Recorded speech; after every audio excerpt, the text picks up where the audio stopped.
e tausia ma le whaamaoni e uyo lima ina ua le tau lau whaamoe moe ngā matua whaolaola i ta lau tama o te mi malawa na o ta ua whai ma whaamalu malunga a o tupu tupu a e itua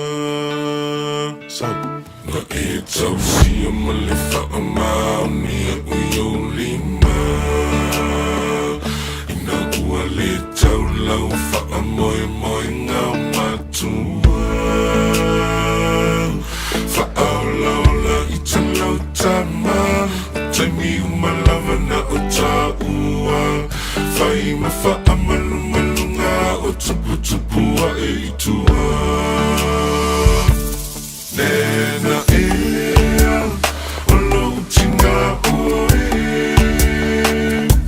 Ele ai seisi e la whamani mai Oana o oe Sili lo o loto male matau Lo o tuai o ai e au Nena ea, ele te a oe i o manatu Whaafetai mo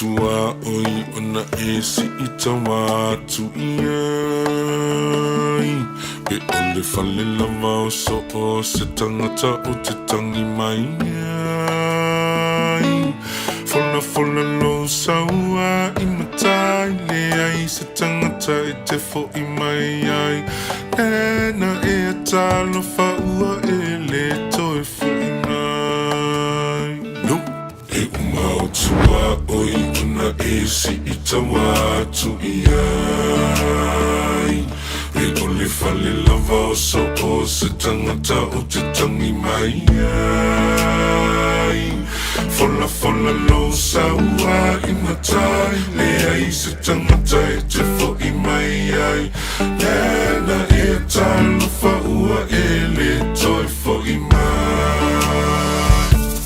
Nena ea, o lou tina oe Ele ai seisi e la whamani mai Oana o oe Sili lo o loto male matau Lo o tuai o ai e au Nena ea, ele te a oe I o manatu Whaafetai mo le alofana e tu ui lo ufatu Ele ai seisi le nuu nei e nofo I la utana Ta FEB amatunga talo fai sona whaatau tana Pei o mea I sa lavala Pei e whaapito o lona whainga Tu sa pele fia o mamai o le ainga Whai fusu anga I luma o le pā o te manaia Alu Ele ai seisi e le nuune I nofo I la utama Ta FEB amatua talo Whai sona whaatau tala Pei o mea I sa lavala Pei e whaapito o lona whainga Tu sa pele fia o mamai o le ainga Whai fusu anga I luma o le pā o te manaia Nena ea, o lou tina oe Ele ai seisi e ala whamani mai Oana o oe Sili lo o loto male matau Lo o tuai o ai e au Nena ea ele te a oe I o manatu Whaafetai mo le alofana e tu ui lo ufatu Aua, whika nena A ka whoi ke kai mi fasi ua fasi mo ila va wenena kuri kamilo ma palalasi mau mai unga o awanga fa pe ua o mangalo ai awako o ule amu le ai ukiri kau faali lia kuse nana fa pe a ngai ka alo ia kua ia mama ala sau ar kui fa lava a uku i pe silo ai pe i sau ai kua mana paua oi le ai nai le aunga ia fa moe moe fo ia ai laua tintirin sulu unga koe tintirin elisa o sawa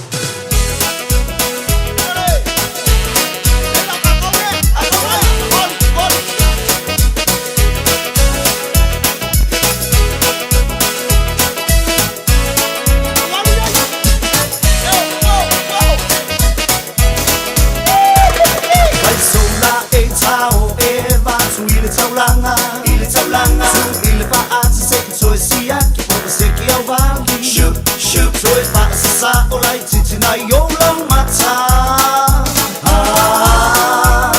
ole tino le ata talo le atola ile awala pa tule fasi o mata umalava ole pa se ku abile tama ita shukeri ba le mata ti o ata so e pa sa ole ulu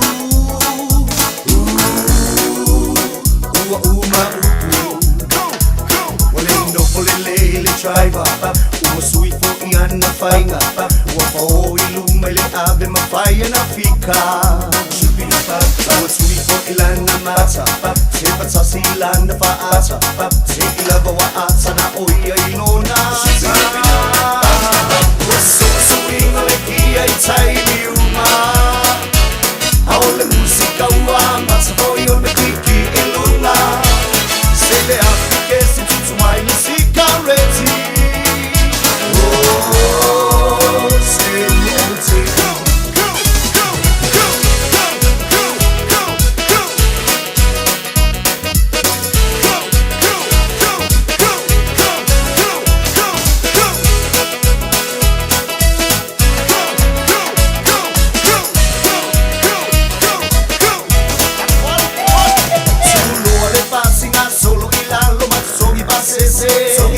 Sabalole ato at sau fight sau wana lima sene shoot shoot ai musu ane lole supo kako e ala chala alwo ilalo so sipile ato amo ile tawa su ilunga basau na le pakai masiana atsa pase tangata shubiri ba aole ave pasi wo fa ibilona mata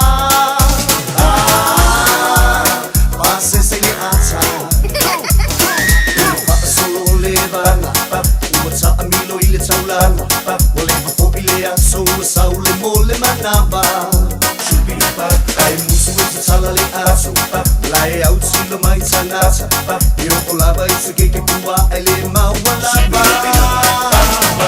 sui le la apasa oloa ile maketi lu pani ke ai le pai patali eta maiti sau mana bana pa se ke emo mata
ai ua le tu salava pe o le tama sani ai a ma fa le lo sa se u lo tomo oe se di u ma le ma putanga a ole ua le toiva ai ole so e po nai mo insala pele io wa lo pa awa e te anu ese ua o ma ima natsu ina ua e alu ua o ma ima natsu ina ua e alu I want you to tell me why you walk out on me. I'm so lonesome every day. I want you to know that since you walk out on me, nothing seems to be the same way. Think about the love that burns within my heart for you. The times we had before you went away from me. Walk right back to me this minute. Bring your love to me, thus say I'm so lonesome every day. I'm so lonesome every day. I'm so lonesome every day.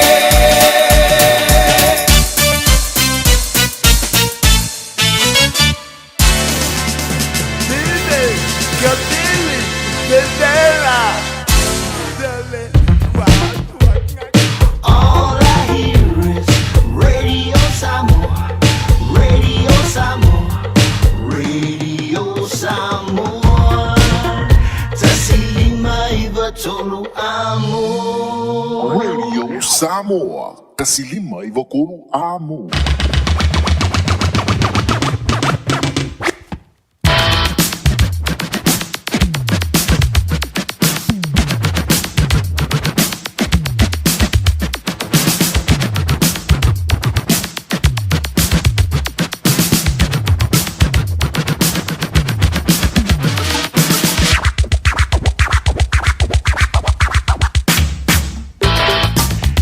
Ale time lugula wan chile radio Samoa di Aoauli fa malu wing all the tau all aso for really day all aso for matolu de all masino February lua fe luono o lewa lo se fulu malefitu bi utila mute nei July lua fi fo ilanga e toi fa jalvan tu la fa funga ele ganto ile ne ola bai mo malau silsila mai fo tono mo to malau for finga wenga tono pisirisi o kambri lunga la tele e va fo lunga o tatu tu o penga te fa langi lunga le social media e so sento o la langi ma so sei tu e already fo ye to o e ma mo mele tatu tu fa fo ile fa funga anga a Samoa ele tatu o danga i lunga le tasi ono tesi ma le tasi fa mo i Samoa ma lo le fa yo le faiva e ma lo fo ile ono sai tatu i nei New Zealand o lo ye ila to inga i lo tu i le mai le mole anga i atu le fa ngolo ve yaso i su ye inga wingo le tau e pe o ye le la le sai i tatu le ve yaso anto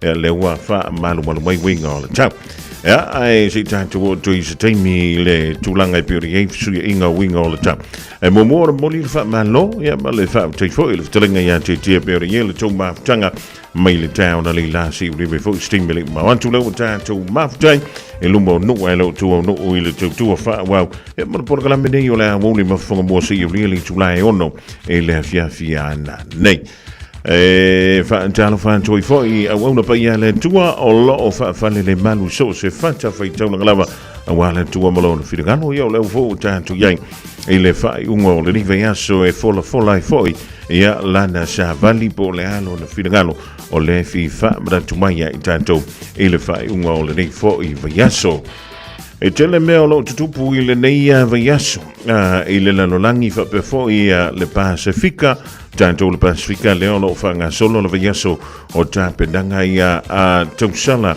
o le Pasifika e pe le fa mo sa linga le tausala o le Pasifika tani malo ile tru o fiti le so a teau pe atu o le lo fa blanga le yo le tua o lo awe tu yele tu sana o le tatu tu ile fo i fa mo ya o lo tu sanga ma tu o le tu tai ya li tara o lo o avele ma tu sana o le Pasifika ya mai le tu sanga na sei ma vai tu nei sei yo mai fo le ding tu sanga ole tulangana pe o ia ia nisi o mea lo PCA tanto ele fai un ole rive so lenga tu ile o lo fa nga solo ile terminei ia talonga ole tang malu lupo le Winter Olympics ole awe e sui tava ia po sui ta alo mai ta to to nei o New Zealand o pine ia na tanto mo ole pine apa me mea le pine siliva mai le ta longa na ole afu ole fa se i lungo le aisa pe ona fa ala wilo mo fo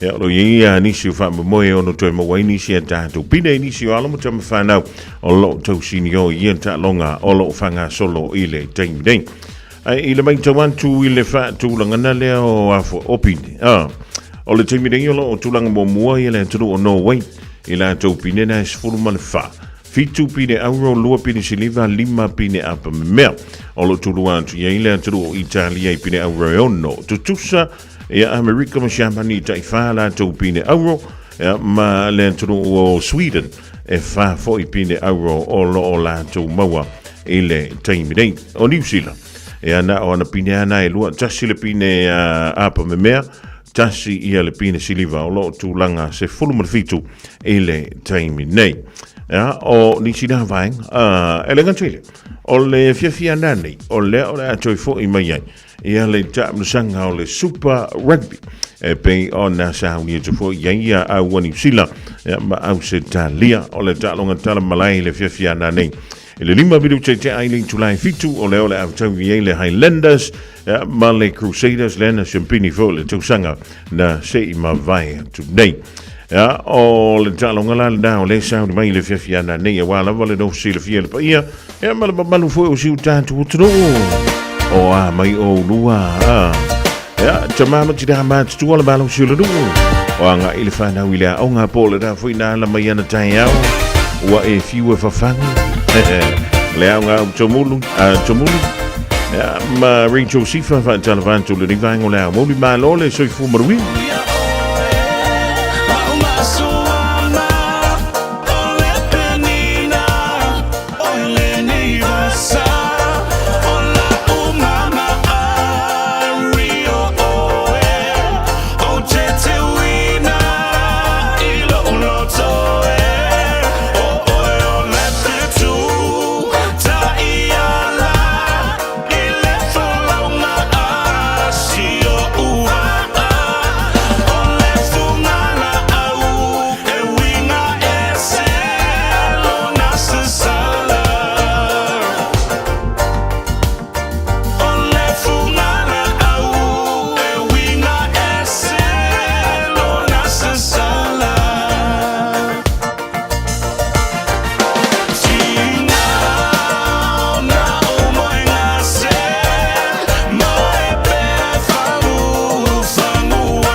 Zato te mana na o umalava ia sa ole whainga o loa tau whaonga. Ia mana tua, tau whaonga o loa uma tasi, lua malilima e puipui ai le tātou pāneta. Whaonga sa o loa tau whaonga. Ole nā waio lima, sa Eliane I Auckland Council Recyclables, Tāmaki, Tūriki, All Together, Auckland. O fia maua sau ta avale po sau piki apu, ai tong I ta I vaiaso, lua vaiaso, pe ta I masina, o le sleek cars o le a maua ai le fisosoani. Ua ta pena le au whaingaruenga a le sleek cars, mo oi malo a inga. Aua e te popole I se mea e tasi, te tala fitu aso, mai le sifulu I le tai au, angai le afo le ono le afiafi. Tele la alai au kilani I saute, vili mai loa, I le o lua tasi wha, fitu lua selau, po le o lua o, wha lima, tasi lima tasi. Ua mawhai nei o na whaata wantu top up le Digicel I lunga o le upenga ta whailangi a le ClickX Pacific. E mawhai fo I o na lafu aise leni I le MyCash a le Digicel I Samoa, tonga fiti mawaruatu I le na o le lima ta la. E le leile reiti aso taitasi ma e whaingo fia fo I o na e listalai. Asisiane I le clickx.com e lafu aise top up a le Digicel. Pe lafu ai fo I sau tupe I le MyCash a le Digicel Samoa, tonga fiti mawaruatu. Morisi whamtalanga vla au le Olua tasi lima ono tolu fafa. Olua tasi lima ono tolu fafa.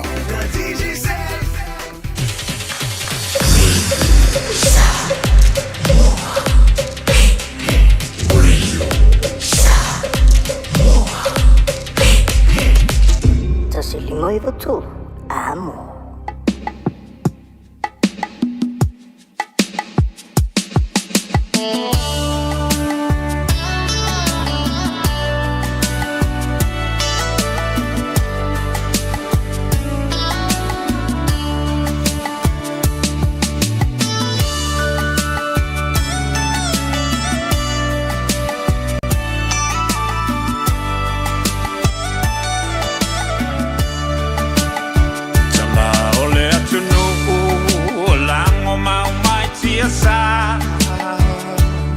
Taimi Oceamani, Maperetania, Loma e maesa ilimano, Samoa ia sa oloto, Tamasese, Ua malingi loto,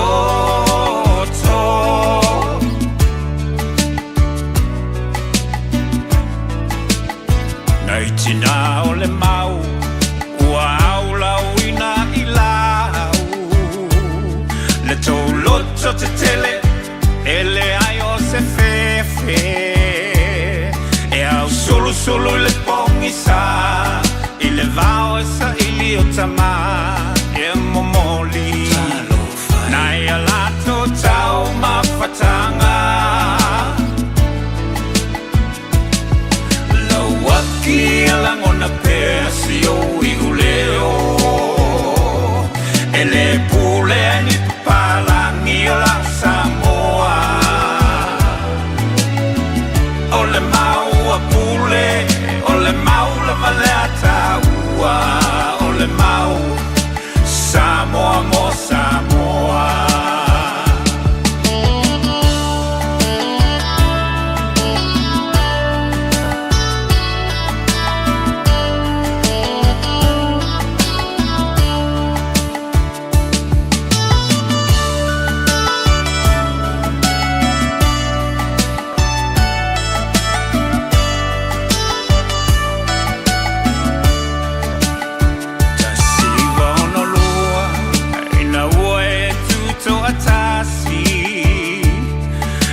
Toe pule o e ni palangi tu mape mamatala ne fa bongi sa o mata seiva ai le fa colone na lava e fai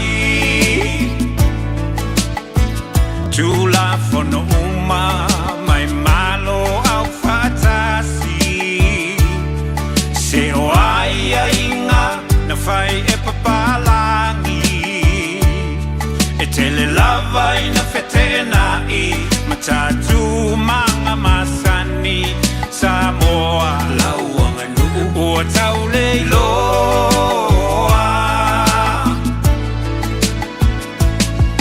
lawaki alangona wana pea si o I uleo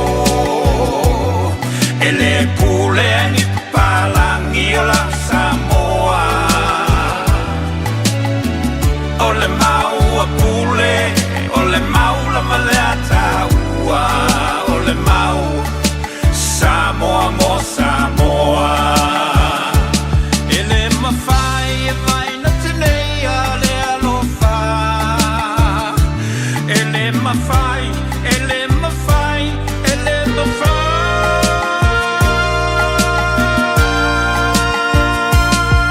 Lauaki e la wana pea si o I uleo Ele pule ni papalangi e la Samoa Ole mau a pule, ole mau la malata ua Ole mau Samoa mo Samoa Lauaki e la ngona pea si o I uleo Ele pule ni papalangi e la Samoa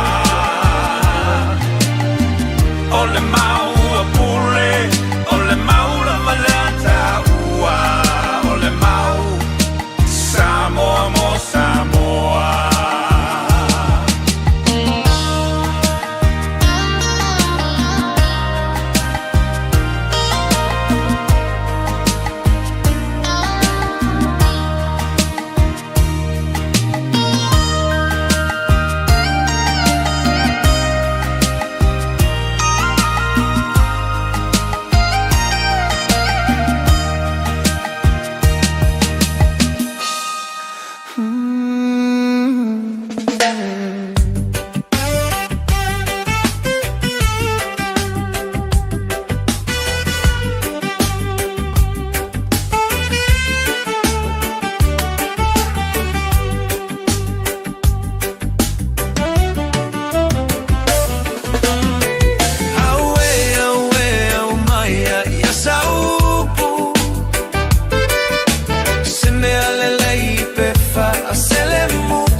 Tautua ia oe isi o nupu A ole manu lelea se ia fe mai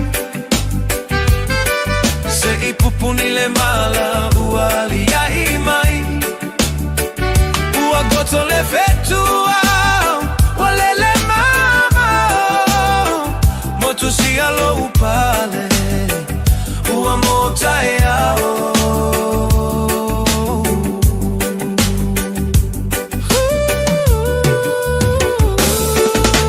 Fiu e vile atoe, ua e moe Fiu e vala Aouli ai se nau nau O silo uloto a popo le pei a mole Mana tua mai ita La upele fa al mole mole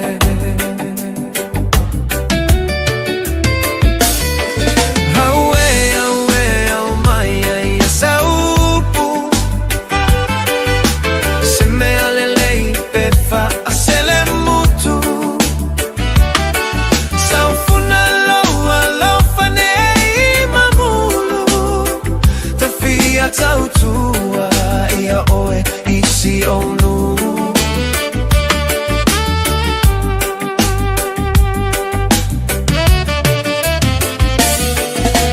Lo ufia fia e petua I fea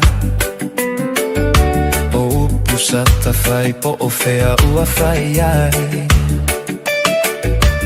Ae popo lelo uloto ne isatia lo loto Ne ililo le alofa Ae fotua I se vai o ona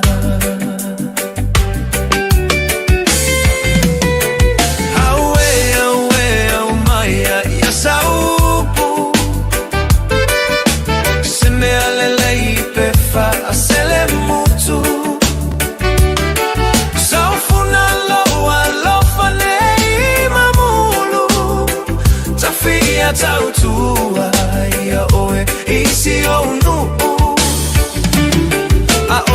manulelea se ia FEB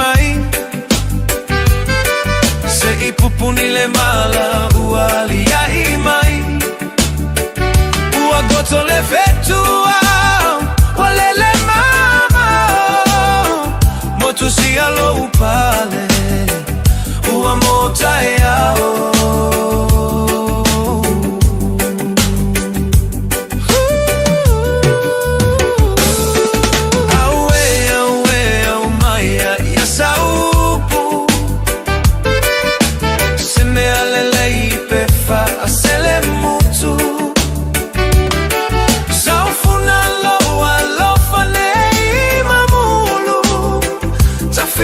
tautua ia oe isi o nu a ole manulelea se ia FEB se I pupunile mala uali ya imai ua goto le fetua walele mama motu si alo upale ua mota yao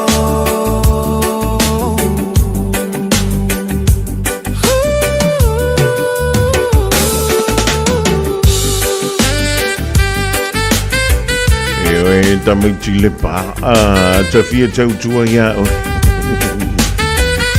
ola watu se fulu mala tolo minuti ona ta leo leitula e tolo ile rivaenga o le Aoauli o pufa pe nai te fia foi le lau Valentine wa mo sa Valentine ia pola ngai ka su sa Valentine le fa mara tuina ile aso a tai au ele ngantelin ya ta to nei New Zealand fa pe foi la langi ato ia le na ioi sa o ka la le skoi va ma chele ia o ko si ia nga o lo kere I ko fo ia ia ma no nga lo ma no le on sai fa talo fa tu ia se li na si o si mala ainga la tapa o fe wonki ia va pe foi I foi le lunga I sina leo mo tu mala va o le ma fu mi le riva ngo la Aoauli e ia ile afo ia se tasi fo io malo le tatu tu o le sa so tai me ja u le tala le na u fia tuana na fi e winga I le sa wa ina le o tangata po fa na we vai tamba ina mai Samoa mo ni usila dei e pe ye fo linga mai fo le o na fa tanta la fonga le winga le tala le fia tu pe a fa ye le o e ana le tu stupe nei te sa lo toai e le ai se me lano le tu la fono ni usila o lo fa pe mai a faina e vai tamaina mai se tamai titi Samoa o na pule ile o oe ilona o langa atoa o le winga o la utala e le ise vai ngo le tula fono fa pe mai e te umia ma e pulea lana tusi tupe po o lona tusi folau e oe al mafafu i o le tula fono I tono le tulu unde fa mai e se funu ma le vanu lo tau sango le tamai titi ua avea o ia matangata matua. O lona winga, ua tutusa lele ia tatau, ale tangata ua fies fulu tausanga, male tamaititi nau se fulu valu tausanga. E le whaia I foi ini tātou tū manianga. E risa me whapena, a ve le whamsinonga, e le aisa kala le whamsingonga e whape mai. Onga o le whawhea loa I o le, le aisa me whapena. E ala na whaantula utala le ni vaengo lau. Ona, o le na saudoa mai ia siuso foi le na vala au mai le tātou polokalame. Ma whaapea mai. O lo o whaafefe tuia. I le toi whaafo I Samoa. I le toi whaafo I Samoa. Ona o le tūlanga, o le whesili so a ko le meka ukupe. Se o se... O e se le o solo I le kakal mol kangaka e whae a kursi se. Ai o solo mol whaani. O le winga o lautana. A whai o nei te wina. Ia le tusi tupe a e le o yailo ngoa I lunga o le kuskupe. E le o ni au tupe. A whai fo e le o sau mai se ngā luenga o lo e ngā lue e le tusi tupe a le anta li ipo le a whawhine nei te uina I le teimi nei a o lena e vai tamai na mai Samoa. Le ai ma se mei lano le kula fongo o wha a pēa mai ai. O le a e pūlea ngā mea. Se yo o mai alvara ak. A whaila o nei te whaafonga mai o le te poloka I tono se ainga I le teimini. Vala au le ofiso leo. O le whingo fia o le tātou mta umpulina. Vala au le ofisa o leo. Ia ona mawaila ia lea o le tūlanga. E fe mawantu I se soani mo oe. Lua. A whai te sila fia e mawhai ona toi sui seisi au tu stupe. Ia ona hanula ia le sui lau tu stupe. Ona whaile le tau whare whai ngā ruenga. O la o kuskupe fau le wha amana mole. Pe mawhainga wha alua I kongu I. Ia lo tutong. Wangalo pakanga al kamanga le ko samu se kupe I le kuskupe le I le ka le I. O le ala to mea o le awhai. Lise mea? Awa o le mea mongia ia ngā ngā waku ana maka upunga I o le ofisa o leo. E whaisa o ia I ngā mau morianga. O le morianga le mea ngai ka ua le fia puli. Ma le whau wha malo si o mea tō tino a listangata. E o fo le mea lo le tusfola. E le o sau kusfola. E kusa pe ngā lueila o kupe. E le o sau kusfola. A whai o le tusfola o le malo Samoa. Ia o le tusfola o le malo Samoa. A whai ua tusfola o New Zealand. O le kusi folau a le malo New Zealand. Le whao ngai ka koe whi mala ngai. Ai wosa lo le fia le ngi vaenga o le au. Ona o le sau o le tala. E whapea. E kau whai aku se tupe ave mo le mele wala au mai ele toi ina male lo matua mai Samoa. Ai whapea mai le kala. Au eke poli. Ma au eke whai mai so o le mea ngā o kupe. Onga o le kau ka penga kuailo siksing. So le. A whai ua kolu wha lima kausanga karu on ka penga siksing. E le lima sfuru afer ka o siksing. Whamur bole. Ona o le mele tuki. E nei o tātou tangata o le vai tamama. E le mala malama I le tūlanga fo I le leo tūla fono. Ma le mea ma whai ona e whaia mau ngā yoinga mwhina whai tono New Zealand. A whaila o se matua wha le alofa le whaia le amionga le nei whanau. Sole. Siu ke whai a kuari. E ke anu se lo. E ke anu le loku e leo sa. O le arko inga e ka le siemra kongunga ngai ke loku. O le arko inga pepelo ngai ke whai e le ali I le ava yaso ma le ava yaso. A whai o nente wha whongmai. O le whai kusa o ala ukala. I mātua le whai a le amionga le. O le makua kou le a lofa asole. E mo o le na lura tupe I le vai tama I le mai. Wha ngai yo ino pepa matulanga uma. Ai a whai ua lima tausanga pe se fulu tausanga. A o ngā lawa ele o ua si ngā ka mai kiki po le ngā tamaitai. Ia lana kād o lana tusi tupe. O longa winga. O le makua e a iafu asole. E le ingi siki singi o ilunga nkai sfuru a finka. E le i se me whapena. O le tāsanga o le meo le nofo bau. Masalo ia tailo I le ringteng. Awai o mawhau ki e keminga o karusanga iaui. Ia nana tala tailunga le awhitala le rawai tau tailo le ringteng. Ai o le siksing. E maua ngeia I le solo nofo bau. E ma whaipe a lava lau whaasoa. Ona e talo sanga pe apalai I le so. A whailanga maualongo fo mau I le lima tau sanga taluai po le se fulu tau sanga taluai. O le wha ngongo o e ngai whamai. Le si kau wha apuku o kule kupe.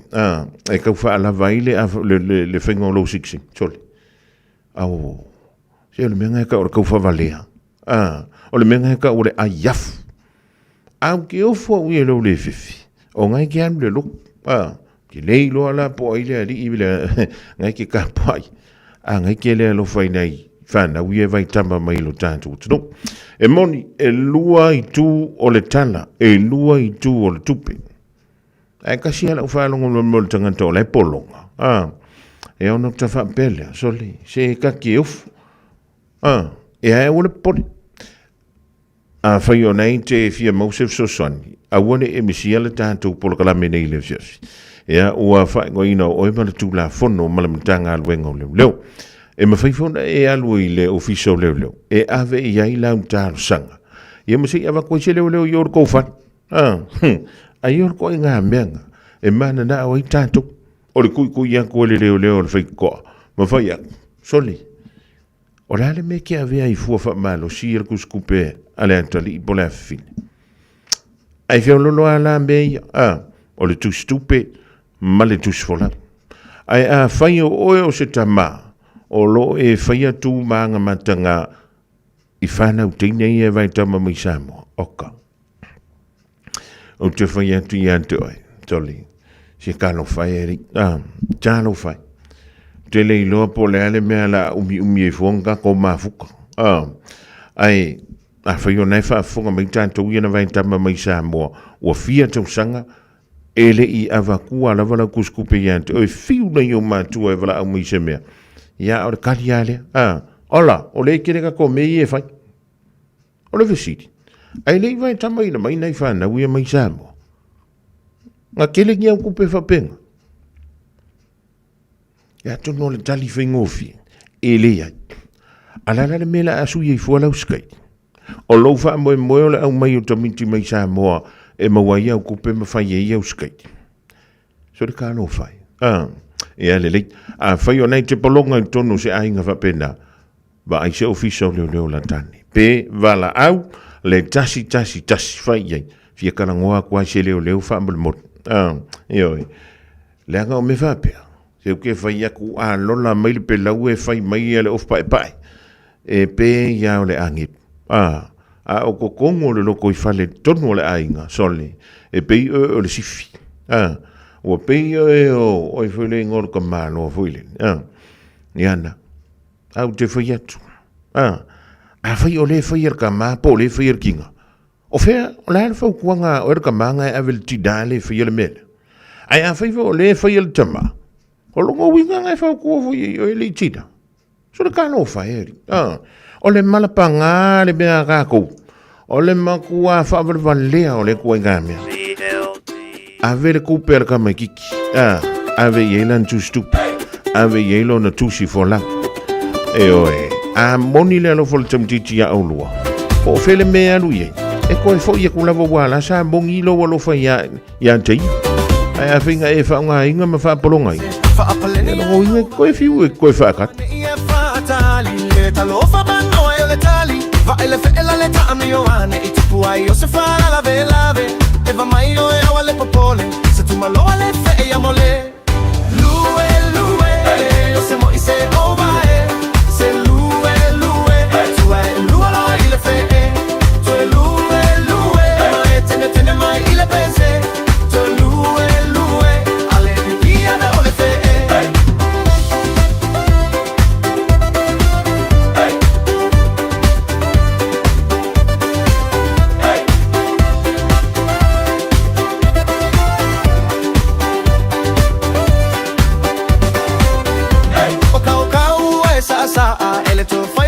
esa utala le anga etele imawaina la umai le sawa ngai naina ono saila ya lo loto ta eva veva lo ile fale olo mai su e mai se tala fae va sa mai lunga lue le se moi se ova se lue tu va lue lo ile fe tu lue ma etene mai ile pese tu lue mete dia me le fe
Talofa lava o se whaapoponga talofo le video Samoa.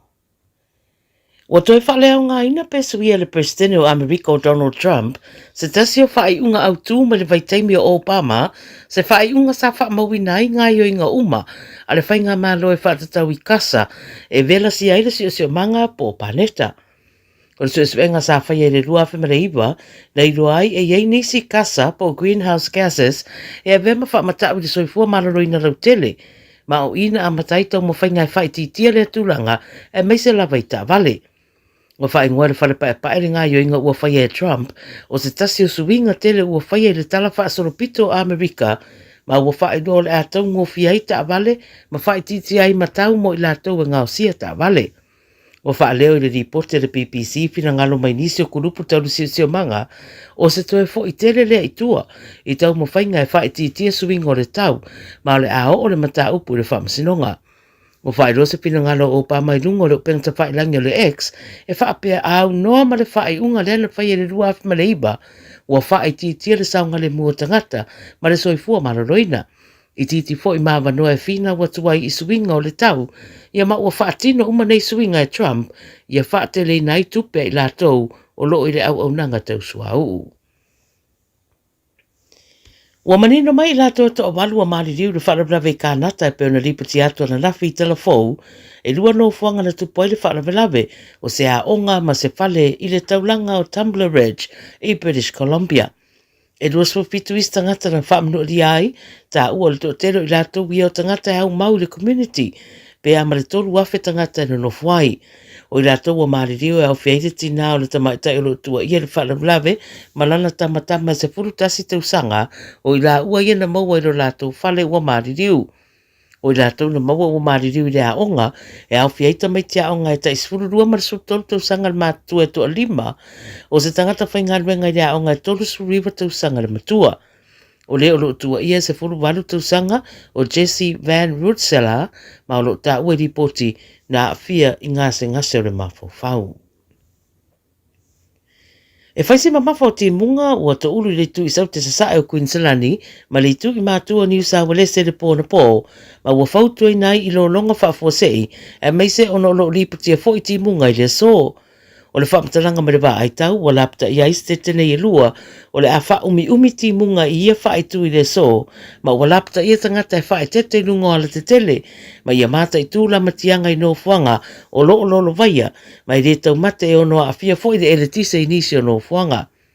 O fautuina i rātou au mauna lata i waitafe, ia whae tete i tā whenga, ma ua whae ro fo i le wā ai tau e ma mawhati munga, ma le ai fo i whaititiri i reanga i atu le whae ungo le vaiaso, e meise lava i Queenslandi.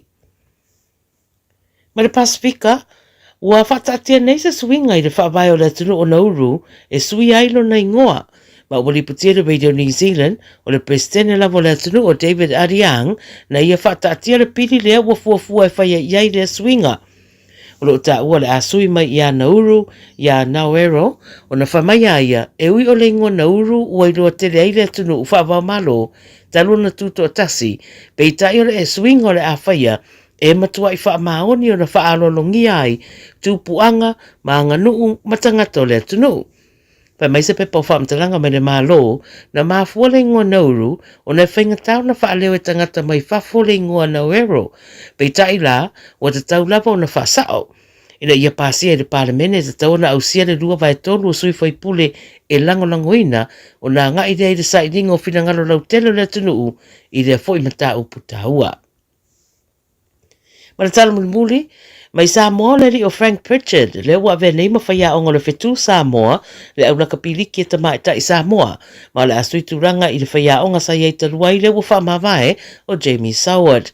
Pa mai le Radio New Zealand, ngā rua whatasi Pritchard ma le whaia onga la iei taluai, mō le tolu tausanga, e si i tia le tūlanga o le whetu Samoa, mai le rona lua sa fulu whasa iei le whatulanga no au le au laka piliki, i le tūlanga wha ua iei nei, i whatulanga na wha malo. O le Leo Bridget, sa taalo le liki mo le Penrith Panthers, ma le luafe ma le tolu luafe se fulu, au le ise e atu le Canterbury Bulldogs, i le luafe se fulu tasi luafe se fulu lima. Sa taalo fo i mo le Super League, i ene langi le luafe se fulu ono, ma o tele fo i lona sao i le talonga. E lua su fitu ta'alonga whaamalo na ta'alo ai Pritchard mo le Kiwis, ma ta'alo fo'i mo le toa Samoa, i le ipo le rarangi le lua fese fulu fitu. No winga la, o Pritchard leo le a ia le au matamai ta i le ipo le rarangi le tausanga nei, e pulu whaatasi ai le fitu Samoa, ma le au Australia, e ne langi mawalese i le pulu a. Tala ia le video Samoa mo le nei fo yaso, ma nuia tele le whai unga le mai yaso le mamalo se o tātou tunu, wha soi fuai.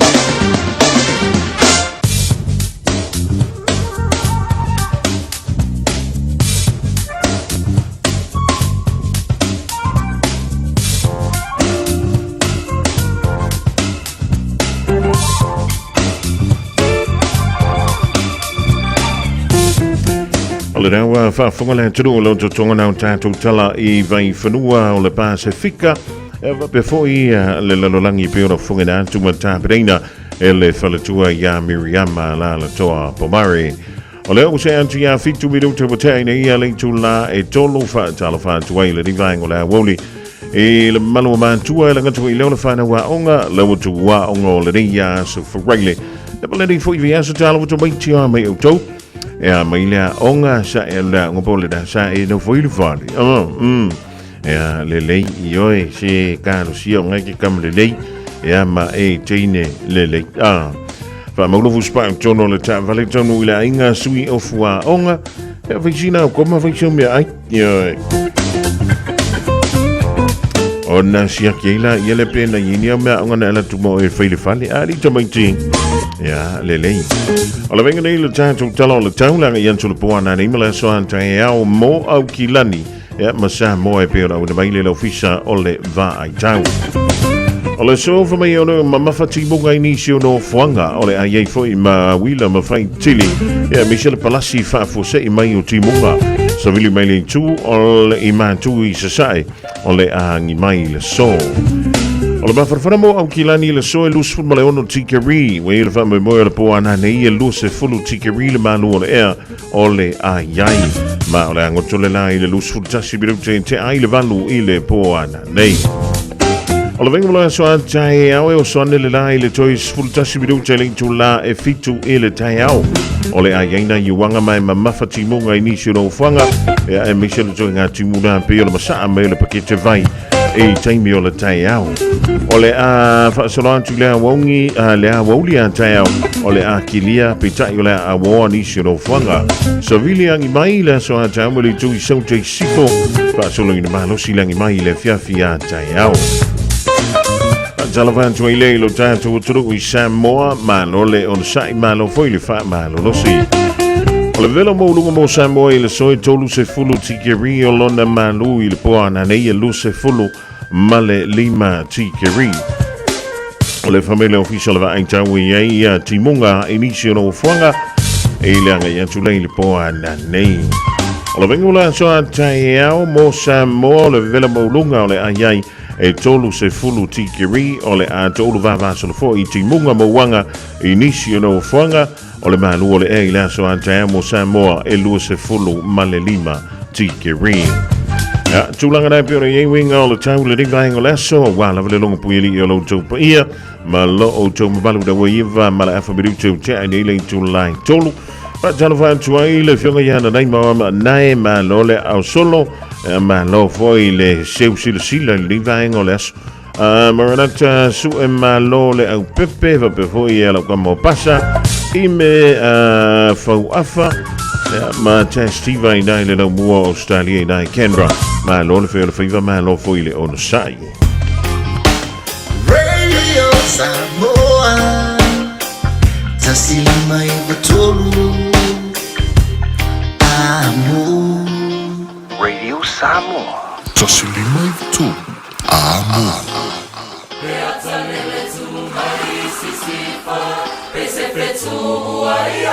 Sino mai le na faranga e la lele na unisilana.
ai le RSI le fantu le taulanga I Samoa le rivaingo le Aoauli fa talo fantu ai I le pai le silasi o le tātu o tano o le mafuta mai Samoa ma alo fa funga lungo le tātu wala leo le tasi o ono tasi ma le tasi fa mo I Samoa ma lo la wala soifu o mruia ma le langi e mama e talo si o ne mruia o tau uma e ui le fa le tonu fa winga o le tau Samoa timu la ai o lo I le mana tu maulunga o lo solonga le leia tātu fuafuanga e pei o na whaanga solo.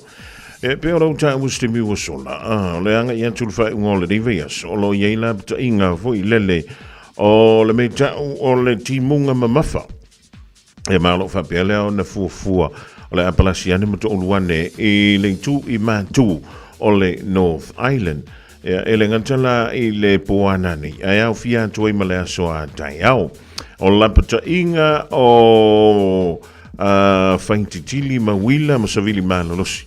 O lea ua iai nei I le tū lea o le whāno. Ia palanga ia tū le tū I mātū o I tātou nei I le North Island. O timonga mamafa o lea ua o fia tuai. Ia malapitonu o Bay of Plenty, o Coromandel, o Gisborne. Ia ma tai rafi te ia peo le tā ua mai lea. E le lipoti le rei fo I vaenga o le Aoauli. O le fo I aia le tūlanga fo I lelo le nofo va aia. O le lau mua I welingi tone. E pei ona tā ua mai lava le lipoti le tasi. Wa sauni e fo I le Fire and Emergency New Zealand. Ia se no fuanga. Ia e ona mawhai o na wha tiroinai. Ia le tūlanga fo I lelo langa iantu. Mo le kili aina leo a walape I ni solo I le whai unga. O le nei fo I vayaso. Ia mo I lantou o le fia le mefo I lelo le tola wapi. E misi ale pitonu o Hawke's Bay. O lea ua wha manatu mai e lea fo. E le vaenga lea o le saunga le mū ma le sosoani mumua. Ia ua te tau nei. Ona tātou o isi. Ia ma ua ko kengo foi ngā ki ufo ua koe solo se. Se palapala ma whai nā tuai sis. O risi rau vaenga mo le si le fia foi le pa ia ma le manu le tātou o tado.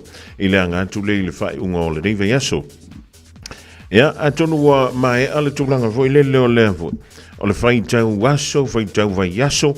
Ia, o le o tanto I le whai tau I tūla. I le a mataloa ia. O le tamu sanga o le Super Rugby I le nei foi tau sanga. Ia, lua vai asu taluai pe tolu vai asu taluai le na ia tātou pre-season games. O le ala o sauni atu mo tālonga le whai unga le reiva yaso. O le mea matautia le ia. E le to tele ni si o sui o le olpeleki. Sui tuai e mai la to o le ai fili e tono o olpeleki New Zealand. O le ata alo le whai unga le rive yaso mo awa New Zealand. E iai nisi o lo o whaise malo longa, e iai nisi o lo o whaamaru o lia, e iai fwoi nisi o lo o tautapena mai lo lantou soi fu malo loina a tono o se taimi. Ia, ona toi fwoi anele ia lantou kalapu e peo le ta aloa I le ta musanga leo le Super Rugby e to tono o New Zealand. O le fiafila nani. O le a talamalai ai ia le Crusaders ma le Highlanders I le 5 minute te aile July fitu I le fiafi.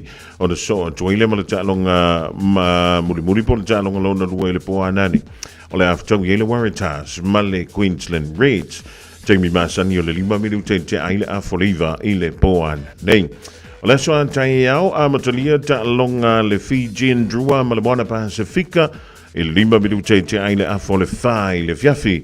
So o tuai ma le longa le Blues ma le Chiefs. I le 5 minute te aile fitu. Ma le longa momua. Muli le soa te au. Leo le aftau I le Western Force ma le Brumbies. I le 5 minute te aile a foliva. I le poa tai au. Ia. O longa na leo le asound ia tuai fo I le whai unga o le rive yaso. Ia le ngatei lea ma le tuala o Valentine le soa tai au. O lo whanga solo pia longa fui ia le Olimpeka. Ia e maise I lava le sa I linga leo se tausala o le Pasifika o le awai o tiai. Ia ma le tausala o Samoa ma Amerika Samoa I nai fiti. Whaatono wina le le soa tai au. Ia ma le wia lau tāpua inga. Ia ma le wia fo I au fo fuanga. O le ne ia Aoauli ma le whai unga o le vaiaso.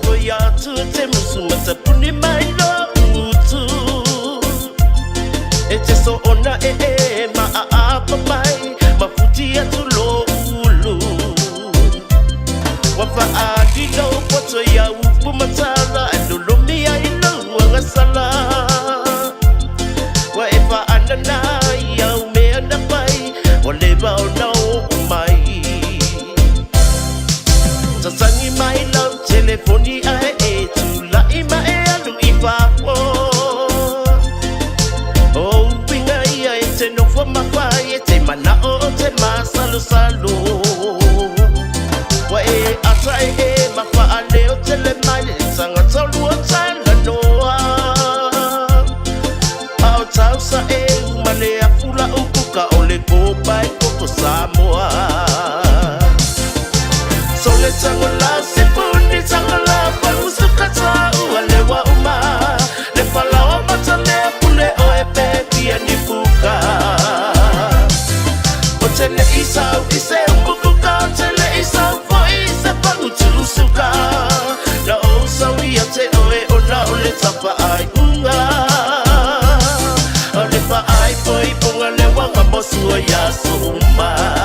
le tangola sipuni tangola panusuka ta uale wa uma le falawa matale pule o e pepi e nifuka o tele isau ise umukuka tele isau fo ise panutusuka na o sawia te oe ona o le tapa ai unga o le pa ai poi ponga le wanga bosua ya so uma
Suka na o sawi ate oe ona ole tapa ai unga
Fofogamua e le fionga ia pese tapuni le dei vaingo le Aoauli ma le pese le fai tulangi watangi mai ala le vau puni matangi makaukia le watu elu se fulu male fa mi du tona tale o ling July fa tale fa ona e fa fonga le to e udan tu tatu tala mai le Pasifika male le langi e pe ona taprina le flu ya Miriam la toa pomare a mai olada ona tatu se en tu le fa ponga o le porkalami o e male tu la fono e pe o sound dia ya pe ta pe mai ele sunga le ling santini le to fa ya tu mrava siki a shu e pe ona fa tu te yele i fia fios really te tasi matua ele o away mai ele fionga yali anto saveo no lo to isia inisi fu fuanga pe on the yai o lo winga fa wa le tan tu ma tanga si yoli la si yoli tu lai no le fia na nei alle van je svola fa pele on to tali mai ele fionga yali anto fa wina ya le por kala me nga ngai fu fa mai link tu lai fa ya e Aouli link tu lai no mai la so fu ai tau I le aso for Wiley ona fa to ile la sto na il programme ole tano ava va talvantu ya sina leo mala inga le ma futo mele di vango la Aouli tina ya lo salia ona ma futo me dai Island Bay o ma ile tau ya to talo si ile o malo si kele ki monga malo si sa vili lo si fa tui la vasi le fa tasi mai na ile fianga tanunga marono I Samoa va tele ma te mai mo wil fa ngolo verso fa fota ni yelu mi se vola ko male o pasa io o no to tasi le ta no sesi o le meanga e ka we e kof foi ngai lo fa kokua kof foi ngai lo on sa e kof foi ngai fo ila a kokupe e kof foi ngai fo ile ki o la o nga mu ya male pe fa solo a to ya e fuale lungo le lava la usile a lava le lei ya ale lava foi ya ele se me ole ai a waile ya ma se ya no tu foi le fa ma lucio e ki da o nga mu pe fa de ngai manga ele pula ya ele se me ole e se we ya la ngai lo ka si o ka ngo foi ku lungo Facebook ele se me fo le wa e mai tomati o ya ile university o le sau ilumo mei o talonga faitupe. Ia po le meka o le online gambling. Madatua o le whawhita uli nei e tele I masini fo I masini poka. Le ta tele nei totono New Zealand. Ia o le to a tele fo I tātou le Pasifika. Ai mai se lava tātou tangata Samoa. O le ngau kekele ai I. Ai o le whawhita uli e peo le tula I mai totono Nisu University. Foi mai. Wo student loan wa apa ye fa na we tono le university ona ole na we to fia fa fo I mai ala tu sele ole uanga wa ano I lunga o ta longa ye fa tupe ole fa ye lunga ala tu telefon ole me tona e mala mai e tona ta tu manga fa fa o me ne yo ta longa fa tupe ai fa e le masini po ole telefon e fa mai le fa punga fa peritania. The house always wins. O le winga o le fa matalanga. Po ai la val tangata ana le talonga le fai ale o le masini poka. Ia po le talonga I lunga o lau telefoni fe avea. E mangu ma lo alga ka hangar ka longa. Ai sea. Le anga foi e tele o ilo antu le mela I kokongor ka longa nga fai ka nga karanga inga ia ke le ai le avangoa e ma lo ai lato. Ai ngau a angoi ka koule ka mo fai ko fia malo. Ya tonu e te fia pe malo I nisi time. I nisi time. Ia po o se time. Ia po o nine time. Ai ole kele ole kai. E manu malo la masini ma manu malo le por kala mele fa tinoina. Ia le ta longa na fai tupe I lunga o la telefon. Ia le wo I kupe le student loan le wa matana fa nga le ula hiki. Kalu ele mo le meo le ngau kele fo le fia manu malo I mei o ta longa fai tupe ia a fai ona wa matana e peti solo fonu e lunga o telefonia ele masania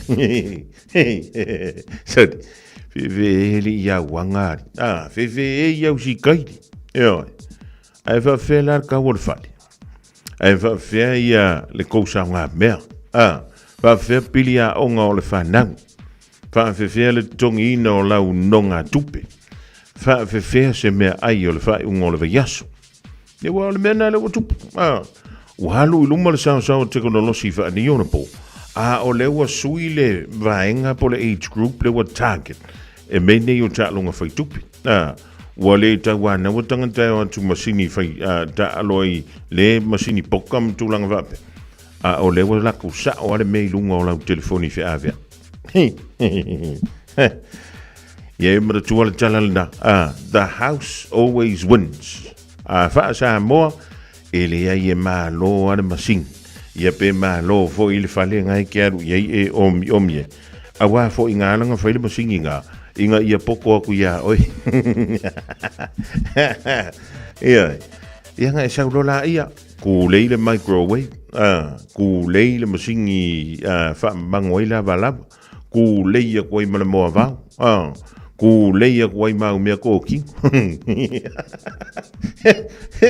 ia fai masiaki po ako mea koki ngor ko ai fai wale ingi mea ia longo winga le mea ngai kupu o le family eina ma le toi tama fai o le tangatai toi maua mele na tupele na ngar e le mawhainga koe maua a wifa mai a kau aika ko kupele vai e arkai mia koe foi mai e arkele arkai le heima se me koe a anga le vaila le kai o i fere ngorme le anga ia kure kai o le siti ngai mission pe i le kongore mera poko vele ai kanga kongi e kongara o kupenga e kangore koe a mai koe ngā masingi rea por koe ngā ka longa rei lunga ke fongi a avi i rau kupe whako wha i rau kupe tala wātu ia malama great ke leni tangwa i mai loa hat i Wellington o a mai le tauri ia tautu talo si ele o malo silsavi pe fo ia i me whawafa ia ioi so ese mamea ngau ka longa whai kupe ai fai e o ngai ke lo fu le fa lu ai se lu sfurka la o lo koko ya ama walunga ke le se lima sfurka la fo ile le o wa o lo wa fu le nga lu ai le se me o ye pule a oi ai wa ko i lo merkupe fo ile le nga fa nga mo ngisima ile ai la ma kwa ke le al fa le kongo ka ko wa uma sola o le penitala male la un pepa e fai aio le tusi le pele pe tusi aio ni pese o aso nel salo lava awai wa sui ole olanga wa uma solana ole la pepa manu minumi le tanga o aso nel salo lava mai pe ataua salo mai amana tua o e fai le toa lua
tala noa I ainga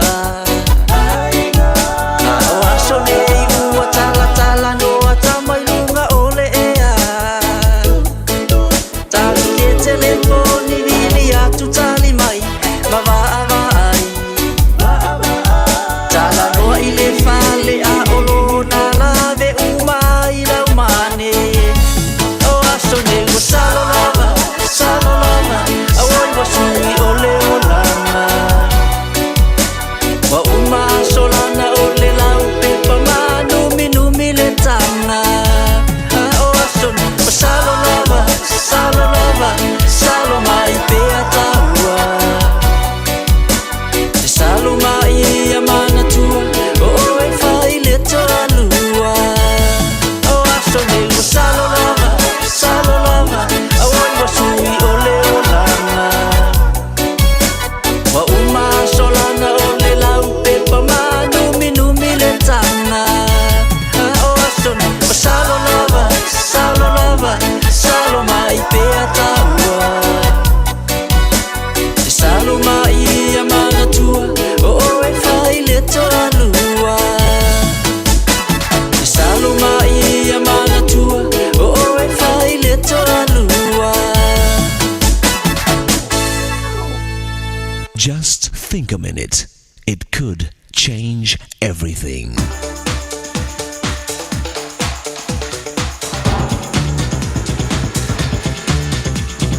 Think a minute. Scientists have shown that if you put a frog into boiling water, it will immediately jump out to save its life. But put that same frog into water that is normal room temperature, and then raise the heat of the water very slowly, that frog will just stay there until it boils to death. Why? Because it gets familiar and comfortable with the water at each raised temperature. So it doesn't realize how dangerously hot its environment is becoming until it's too late and it's boiled to death. You know, in a similar way, our children's lives can be destroyed if we don't realize how we might not be loving and teaching them as we should. So before we know it, they've grown older without becoming the successful, honest, and happy adults we want them to be. Even though we're living with them every day, we don't see the dangerous direction their character and friends are taking them. So as parents, we need to jump and get our kids out of that hot water by changing our bad parenting habits before it's too late. So today and tomorrow, we'll talk about some of the most important things we need to know to train our kids well so they can become successful, both professionally and personally, when they become adults and parents themselves. First, yelling and nagging at our children can become a bad daily habit that doesn't work. An angry family is not a happy family. We might think getting angry will get our kids to obey, but the more we yell and nag, the more our kids stop taking us seriously, and they learn to just tune us out. So then we parents lose control and seriously hurt our children with our words, or even by physically hitting them, to force them to obey us out of fear. But the healthiest, most effective way to teach our kids is simply to take away their favorite possessions or privileges for a short time. This way they learn the natural consequences of their bad behavior. Then they learn to control themselves and change for the better. So today, why not ask Jesus to forgive you for whatever bad habits and ways you've been disciplining your kids? He'll help you start changing so you don't make the same mistakes with your kids that your parents might have made with you. Just think a minute. If you'd like a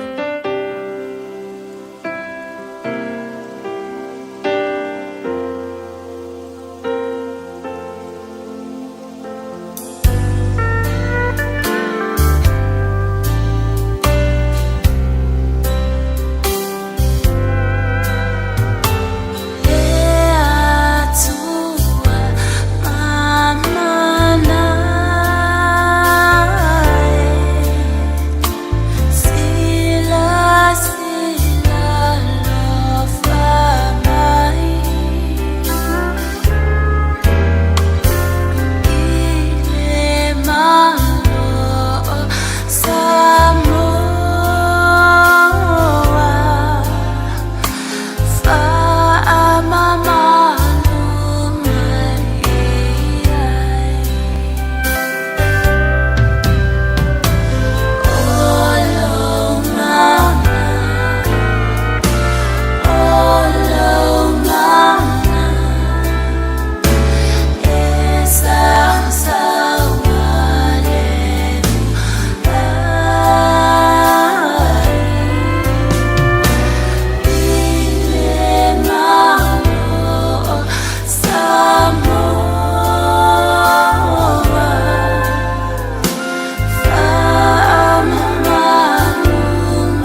tau mali na o le levi na records le divine o le Aoauli ma le pese le tua mama nei tau lunga tua le polka la mena o le think a minute mo o ma o le divine o le Aoauli.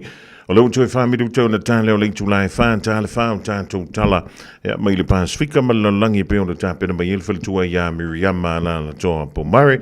Tala whantua ia miu a mosa ia mautu malawa malia pala pa ia lala male ainga le mautu mena i Brisbane au se Dalia. Ya maso se tasi la fa misela fa na wa onga matu ale utu ua onga anga i tu foi ainga lo fa mai va ia ne ola tu fu spau le ding va ainga o le Aoauli.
Talafalava o se whapoponga talafo le video Samoa.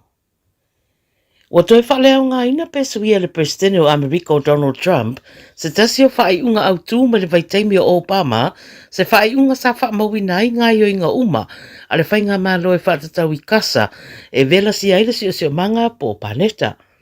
O le sueswenga sa whai e le rua whemareiwa na i roai e iei nisi kasa po greenhouse gases e a vema whaamatau i le soifua malaroina rautele ma o ina a mataita o mo whainga e whaititia le tūranga e meise lava i ta vale. Ua whai ngoa le whale pae ngā yo inga ua whai e Trump, o se tasi o suinga tele ua whai e le tala wha soropito a Amerika, ma ua whai no le atau ngofi ai ta vale, ma whai titi ai matau mo i lātou e ngau sia ta vale. Ua wha leo i le ripote le BBC fina ngalo mai nisi o kurupu tau sio manga, o se toe fo i tele lea i tua, i tau mo whainga e whai titi e suinga o le tau, ma le ao o le mata upu le wha masinonga. O whai rosa pina ngalo o pa mai lungo le upengta whai langi o le X, e wha apea au noa ma le whai unga lena whai e le rua afi ma le iba, ua whai titia le saunga le mua tangata, ma le soifua ma le roina. I titi fo i mawa noa e fina wa tuai i suinga o le tau, ia ma ua wha tino uma nei suinga e Trump, ia wha te le nai tupe i la tou o loo i le au nanga tau sua uu. Ua manino mai la to to walu mali riu le fala brave kanata e peona ripoti atu na lafi telefou e lua no fuanga na tupo le fala brave o se a onga ma se fale i le taulanga o Tumbler Ridge i British Columbia. E lua so fitu is tangata na whamno li ai ta ua le to tero i la to wia o tangata e au mau le community pe a mare tolu afe tangata na no fuai. O i rato ua maririo e au feite tina o le tamaitai o lo tua ia le whala mlawe, malana tamatama se furu tasi tausanga, o i la ua ia na maua i lo lato whale ua maririo. O i rato na maua ua maririo i le aonga, e au feite mai tia aonga e tais furu rua marasu tolu tausanga le matua e toa lima, o se tangata whaingaruenga i le aonga e tolu suriwa tausanga le matua. O leo lo tua ia se furu walu tausanga o Jesse Van Rootseller, ma o lo ta ue ripoti na fia i ngase ngase o le mafau. E whaise ma mafau te munga ua to ulu le tu i sau te sasae o Queensland, ma le tu i mātua New South Wales le pōna pō, ma ua fautua i nai i lo longa whaafuasei, e meise ono lo ripoti e fo i te munga i le so. O le whaamatalanga me le wā ai tau, wa lapta i aiste tene i lua, o le a wha umi ti munga i ia wha i tu i le so, ma wa lapta i tangata e wha i tete lungo ala te tele, ma ia mata i tūla matianga i no fuanga o lo vaia, ma i re tau mate e ono a fia fo i de ele tise i nisi o no fuanga. O fautuina i rātou au mauna lata i vai tafe, ia whae tete i tā whenga, ma ua whae no fo i le wā ai tau e ma mawhati munga, ma le a iei fo i whai titiri i reanga i atu le whae unga le vai aso, e meise lava i Queensland. Ma le Pasifika, ua whatatia nei se swinga i le whaavai o le atunu o Nauru, e sui ailo na ingoa, ma ua liputia le Radio New Zealand, o le presidente lava o le atunu o David Ariang, na ia whatatia le pili lea ua fuafua e whaia iai le swinga. O lo ta ua le asui mai i a Nauru, i a Nauero, o na whamaya ia, e ui o le ingoa Nauru ua i roa tele ai le atunu u whaavau malo, talo na tuto tasi, pe i tai o le e swinga o le a whaia, e matua i wha maoni o na wha alolongi ai, tūpuanga, ma nganuu matangata o le atunu. Pai mai se pepa o whaamtalanga me le mālo, na māfua le ingoa Nauru, o na whainga tau na wha leo e tangata mai whafua le ingoa Nauero. Pei tai la, o te tau lava o na wha sao.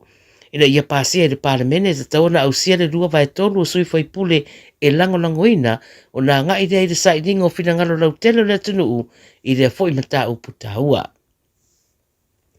Ma le tala muli, mai Samoa le ri o Frank Pritchard, le ua ave neima whaia onga le whetu Samoa, le au laka piliki e tamai ta i Samoa, ma le asui turanga i le whaia onga sa iei taluai le ua whaamawae o Jamie Soward. Whamai le Radio New Zealand, ngā rua whatasi Pritchard ma le whaia onga la iei taluai, mō le tolu tausanga, e si itia le turanga o le whetu Samoa, mai le lona lua se pulu whasa iei le whaturanga no au le au laka piliki, i le tūlanga wha ua iei nei, i whaturanga na wha malo. O le Rio Bridget, sa taalo le liki mo le Penrith Panthers, ma le luafe ma le tolu luafe se fulu, au le ise e atu le Canterbury Bulldogs, i le luafe se fulu tasi luafe se fulu lima. Sa taalo fo i mo le Super League, i ene langi le luafe se fulu ono, ma ua tele fo i lona sao i le taalonga. E lua su fitu taalonga whawa malo na taalo ai Bridget mo le Kiwis, ma taalo fo i mo le toa Samoa, i le ipo le langi le luafe se fulu fitu. No winga la, o Pritchard leo le a taita ia le awata mai ta i le ipo le rangi le tausanga nei, e pulu whaatasiai le whetu Samoa, ma le awa Australia, e ne langi mawalese i le pulu a. Tala ia le Radio Samoa, mo le nei fo yaso, ma nuia tele le whai unga le mai yaso le mamalo se tātou tunu, wha soi fua ia. Radio Samoa. Taslima iwa tolu. Ama. O mana o mie o e pose isi lo a inga se fisoso ani tau fe malanga inga moni usilo. Imata au pue peo le vaita mai no whanau po ngaluengu. A whai lau tali o le ioi, wala au loa Ken Fernieho o le Fern Immigration Services. E iaila na lai sene, ma o silia ma le se funu lima tau sanga hola na tau tua.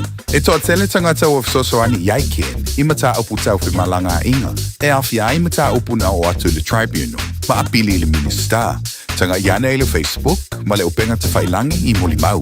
Mo nisi whamtalanga, wala au mai le Fern Immigration Services. O luatasi, tasi lima tasi, o lima. O le Casa Beds and Appliances, o le tali o manaonga, I o loa e whaatotonga ilo mauta, ini tau le lei, toe anangata, e mawai moenga ngā o si tutona New Zealand, wha apea se tino fōa le potumalo lo, lau ai manafoa, TV, la au pese, usa aisa, masini tā lava, telefoni fe aveai, maisi. A whiu ane loa I le whawhituwha Great North Road o tau, po le tolo whituiwa Great North Road I Henderson, le Casa Beds and Appliances, telefoni o valu se lau, lua, lima whāwalu, o valu se lau, lua, lima whāwalu.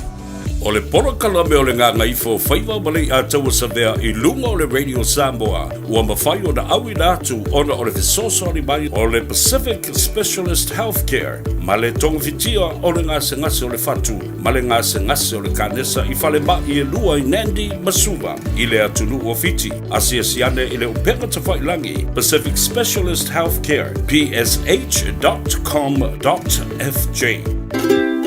La lova Samoa. Wa ule ne yo kasu tialu, a wale suia le ngila ula ule kio. A eva mai ina se fudu lima iwa kolu. A mo, Radio Samoa, vevela a.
hear your whisper.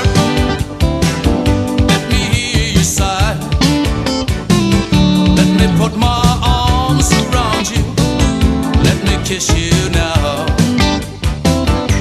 To my Lolima, tau tala my dear boy, itau ina eloa, oloa lo palena, te leia ole samni,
Mangu, so Swiska King Palangi, Asilia King Samoa, Lopamongi Pema. Baby like my fee, I've been searching for that one. A story like my honey, girl, you've been the funnest one. Johnny been the realest since the day you made that wish. Told you from the start, girl, you've been my only wish. Worth more than $1 million, you're pretty with that face. Si va eva fieti, ama lo silo, tino mawa male ata. Tulo tau samimea ifa asa, afa amama ole tau tala.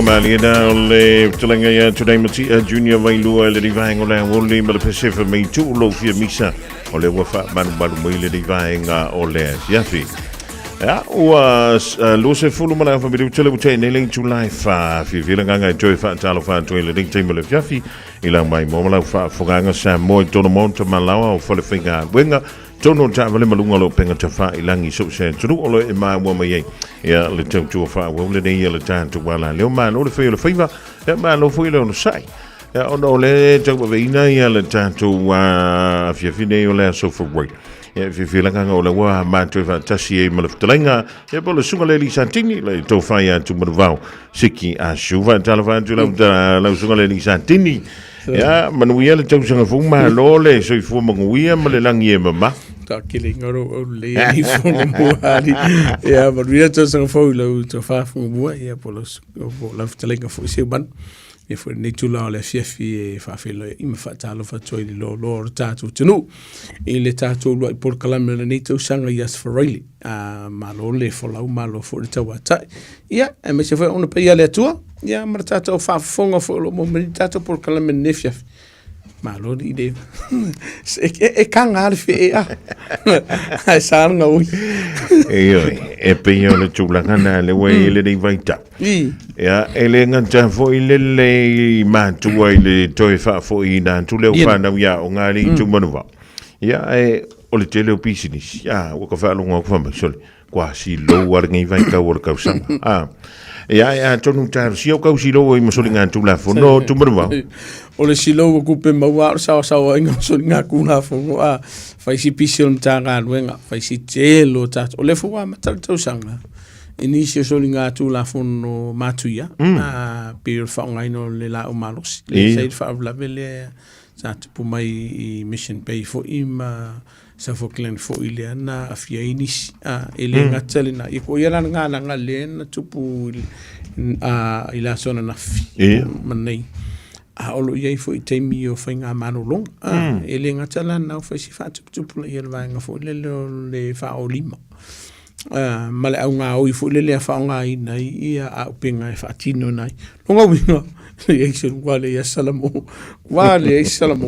ele nga tala na ya o ke fo ka fa vale ne olo solo lo mato tele la to lo fa ye va nga olo pumunia ya o te whafta i la tōlo talia tātou por kalame ia mawhautuanga fo lo batu tātou tunu le ngata i la tō o lo whatino ina nisi o sori ngātu la fono le ua makanga sui ia mai la tō lo a fie sori ngātu la fono i le talia o nisi o whautuanga i puipui i la tō mara la tō sangolemu le vai aso nei tumanova antonu le toi po mala le tulanga fo le pio le se tasilo matai Samoa le wa amatane una tuli lo na fa salang ya na telenoa i lo le tanto por kala me ya le tulanga foile o le venta mai na mai le tanto fa na Samoa o le mela watu wa uma tu nei na fa telenoa awa amatane bala umil pa ia mar malo le tanto tu wa tu manova fa pe o a ule skanga kale la vea i le mele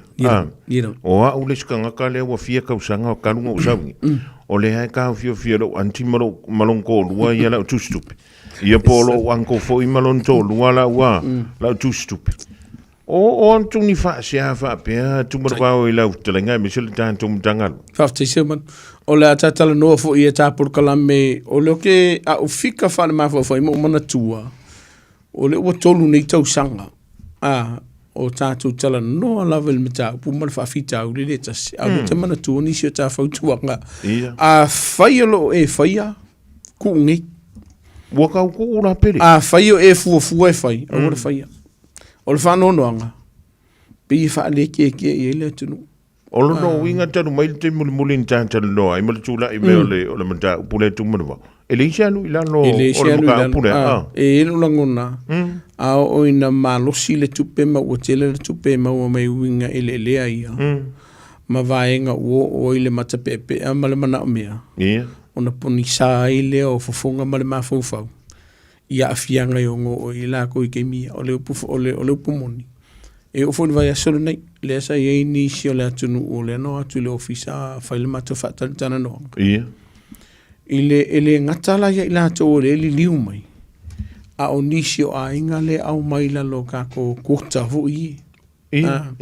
Ile ngatele na o nisi o ila to le o mai ta fafau. Ma mau inga luenga inei. Ai ya e fa maruru atu le tunu nei sisi ki kinga finga ngalo ka mata pu le fine nei. Ne vai. A o ila to yo lo fia le fa le lo fa le. O kanga kale ngofo ingi. E mo i ni tu manu wau ele nganta i tangata lau tele ai pe o le tau wa fai na tu ai pe e sawa i luma manisio o una le tu. Mautinoa ma le upu e mwhaino wha mauniolo ye o una le tua o lo wa fai na i vaenga ia. Tono e kalesia. O le whano nanga na lo ye. Ona atonu ai ua avea ia tofinga fo i wa iai. Ma wala aunga fo i wa iai ma vaenga pe ua le ye se ma fu fa ua lofa. O le a le la vivea i la tau fo pe a faina ia ona le tu o lo fia ngā rue ngā lofa ma so sani o tātou tunu. Alupu muni. O lo afia ia nisi o nisi o whaisi au. O lo ngā e se de mene la ungai, e se de mene whakingo i kua. Ai le fo i la tu la fona loka ina oi. O le upu muni ana. O le whanonanga. O no nisi ne o vaenga o mai e nisi o la tu e mai whaitio momua. O mea a whali. O taa vali. E le ngata i lea ono no ngā tupe o lo whaia. E ngongo ngā kupengi. E iei nisi o cases le na mātou whaia le na toi na ave i tangata ni i la tau ni mwhaile la tau whaitio ngā ma ave i whamsinunga. O le whai lea ono no ngā tupe i lunga o le upenga te whailangi. Ai le saingi e le skangaka. O le vaenga lea o le whanononga. E le na o ila tau fu ile le tala vau ma whanau o lo afia. Ai o lo afia i nisi o mātua mata mamtina mātua o le tātou tunu. E waku fu ile le whaia la kolong. Whai mai. O le ie lau sifuru li ma awhele anga whai. Lipi ma sei loa. Soli. Lua. O iei nisi o alo ma whanau le no mai fia o mai tono mtanga luenga leo apala i whainga luenga i tono mtanga luenga leo. Ai mau waku. Ka ilua se fulu ko se fulu afe lo ni o lo faia. E a ngua malelo. E a ngua malelo. Na iei nisi o loa sa whata wina i lalo la ko ingoa. Ai le mo so la ko iloa. E ka o mai ai ia tu lo fa fonga na tunu. So le on ko i poko la ku ka ko winga o ison. Wa tu putele le mamala mal fatino ino o amio le nga fo le mawinga le mafofa pe. O le fa no noanga. Fai ama le iloa. Manatua. Ia la vaku ka whaukuanga mo i lato o lo o afia. Ia e whai te lo i oe i se si o lo a inga. E te fsoswani e Karen Tua se long. Pe se ta avale.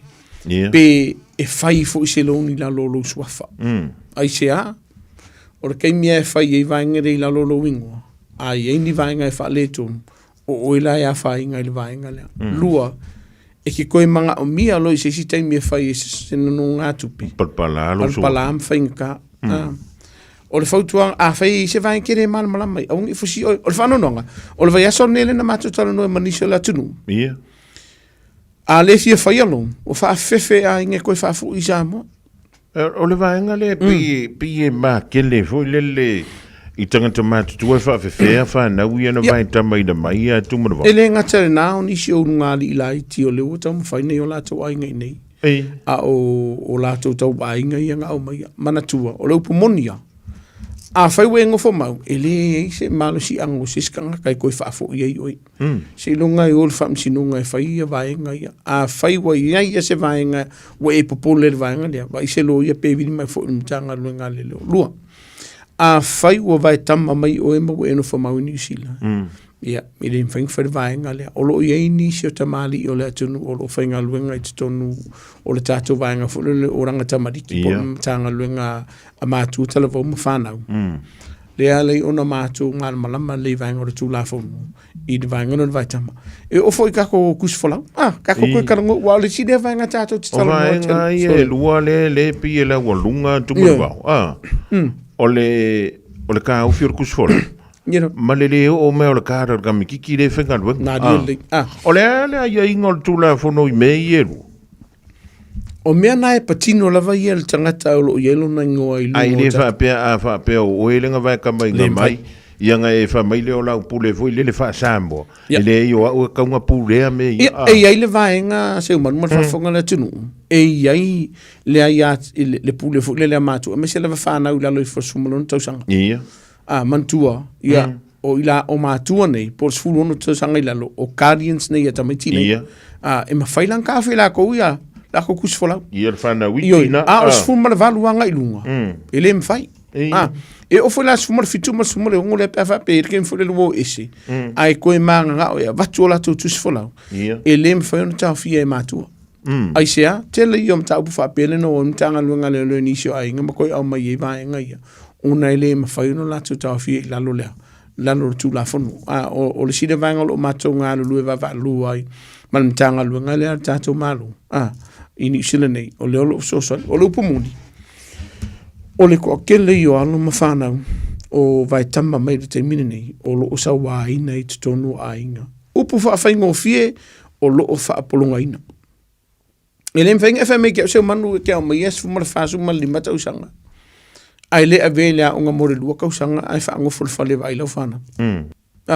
Tol. Ele mfeng faile vai. O le pumuni o le isu enga mtanga lu enga ranga tamadiki le fo e so ta ima mtanga lu enga le o lo fa ye temine nei. O lo ye nisi o cases le lo mato so sani mato va ye temine nei. O alo ma fana o tela vo le o mais fumal val sumali va kausanga. Luas fu tausanga vo vai kama mai. O mai le fainga luenga. Ai ka ofi a inga tus for lau kuskupe. Elo inale sa wele tala le fa me o le fa polo. Ka polo afu dalia. Mana tua ia ele o te po mala ile la o tatu tala no le fe fine nei. Se tasi o te mari o le tunu una lo flex mi po o yesing. O lo tu le fa sala. Sa yelo manatu. E yele ma fo fa o le tunu umar tatu tunu o la i se vai ngai po polo ma su yelo. Peita yan. Ia, e peona i tau ora te miu solo le o tu li fa sala o se tasi foi.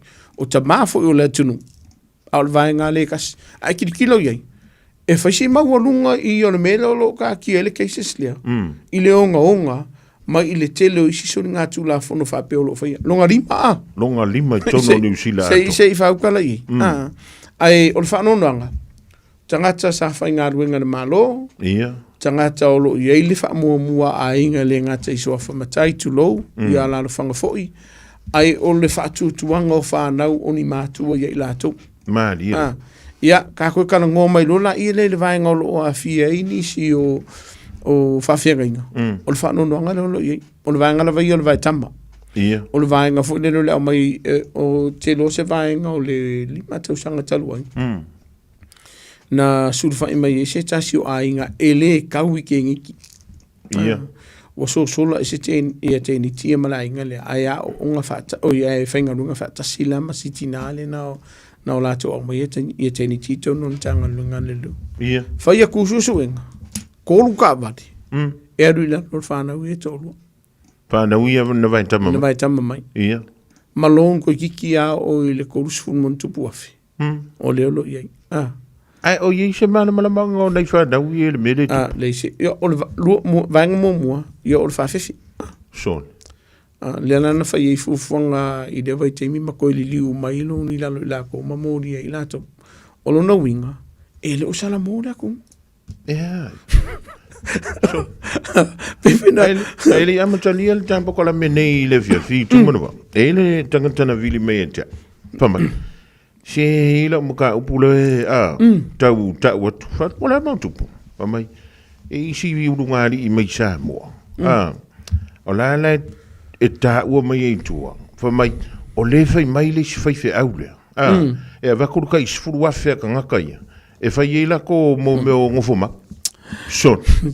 Mai, vidi mai.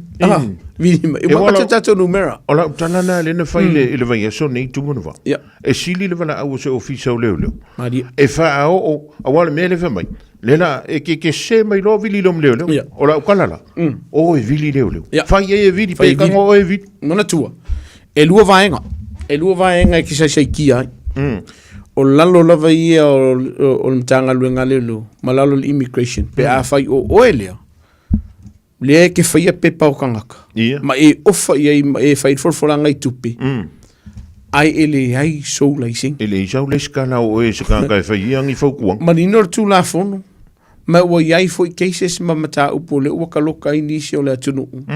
Ile fai lea o vaenga nei. Ai le eini o la tu laising. Lako ke fai ingi pepa. Ma lielo. E ser ka o le vaenga lea. A fai fo o iai se vaenga wa manga o mia mei kangaka ngirika. Le ka se fulu a fe e fai ei pepa a la ia la ko to tu se fula wa ko ngo fe se fufu te no vili mtanga luenga leo fa tata no mta se o la vai tiro tilo iai a mai le maka upu ia ke o ke loa ele lava ia fa mo ngai no fai se morianga ono wa vele o le mata upu le immigration mani officer malanga o ina e mwhaila o ngā awala mingi morianga e whaia. Mo i la tōlo o whaia whale alo whale. Makaukia. Makaukia. O le vaenga le whano noa ai. Pēno tatara no te imusola. O le ake mangkuanga ka whautuanga. Ai le whaakasi i whainga whai. E le whaakasi. A whai o e whaia ku unge. A whaia o ngā eke mawhau e kau whai. O wiki whaia. Ai a whaia ke re pole. E lo kala o e mtanga le ngare leo moria. Mana tuafo. O le ke leo le asianga le, e o saulo waka i rungo kako o penga te whaila. Mari. O le upumoni lea. O la whautuanga i e la tōlo afia. O weke whaia se vaenga fo ile le te whamata o i e la tōne ngai ke ua a whainga i oi. A whaia whai me lako whamaka uia ke oi e ave oi Samoa, whaia i warelei. A whaia e te sila fia, tulolu whafonga la tunu. A whai o ele wa inga New Zealand a ova o waso i New Zealand a leu whaafefe o kangakarea. Ia. Wakaunga e sa ilisef sosani. A whai e sa ule tali. O oe ke koe fo i Samoa e tuli e lau lua kausanga pe koru kausanga pe rima kausanga pe ke koe ari Samoa e whai mai o pepa o lau whautuanga. Whakingo le vaenga. A e te tauona e so ta imo mua i le matanga luenga leo poli immigration. Pe a whai wa avelo whatutuanga. Ma lou tali tonunga iskanga ka e whaia o pepa, ai ua fie se furu a wheku pe walu ai, ai le o whaia. Kaunga awe lau whasea. Lona lua. A whaia mana o meri kupe, awe lungo le upenga te whailangi. O weke e vese cash.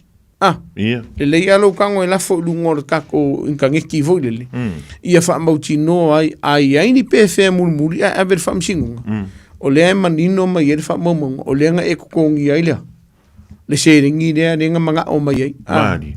Ai a whaio e koe whaafafonga mai le whiawhine nei. Po o oe al whawhianga inga. Po o oe o se whai popo. Po wai au e whaia whanea lo whanea. E maua o mkanga luenga leo mai mloka o mamolia o i winga whanea lo whanea. O leo pomoni whonga mua mar whafonga la tunu. O le lua maasinga e ala kamai ngei ninga ke. Le aere i o whai ngon tausanga. Ia. Lena i ni so la tunu u le nga sau lunga u penga te whailangi. O le ua mo lia ma whaasalaina. Mani. I le whainga o whaelea lo whaelea. A le whoninga mai. Sorry. O le ae whai. Pe whaere kia kia. E tū vai lua le kūla whongo i ake oi. Pe a e whaia nisi o vanga whaelea lo whaelea. O le si vanga leo lo tupul tai minne. Ia. O le tele o tangata o lo au mai e ma whaafhainga ruenga. Ai le ngo whamau. Wa avea lea mavaenga.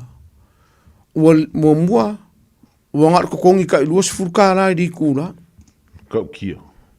Lua. Ua lea iang kokongi. Ua nanga leo lo tupul vaenga lea. Mantua le sile mea lea na molia ini sio tamari o lea tunu. O le fautuanga. E kakau oe lea o lo e afia. E te tauona e usta i tū la whanu. O lo malanga mai a wheke sau kawhau. E maanga e pēr ke whsosangi si sio lo ainga i sana ngā nuenga.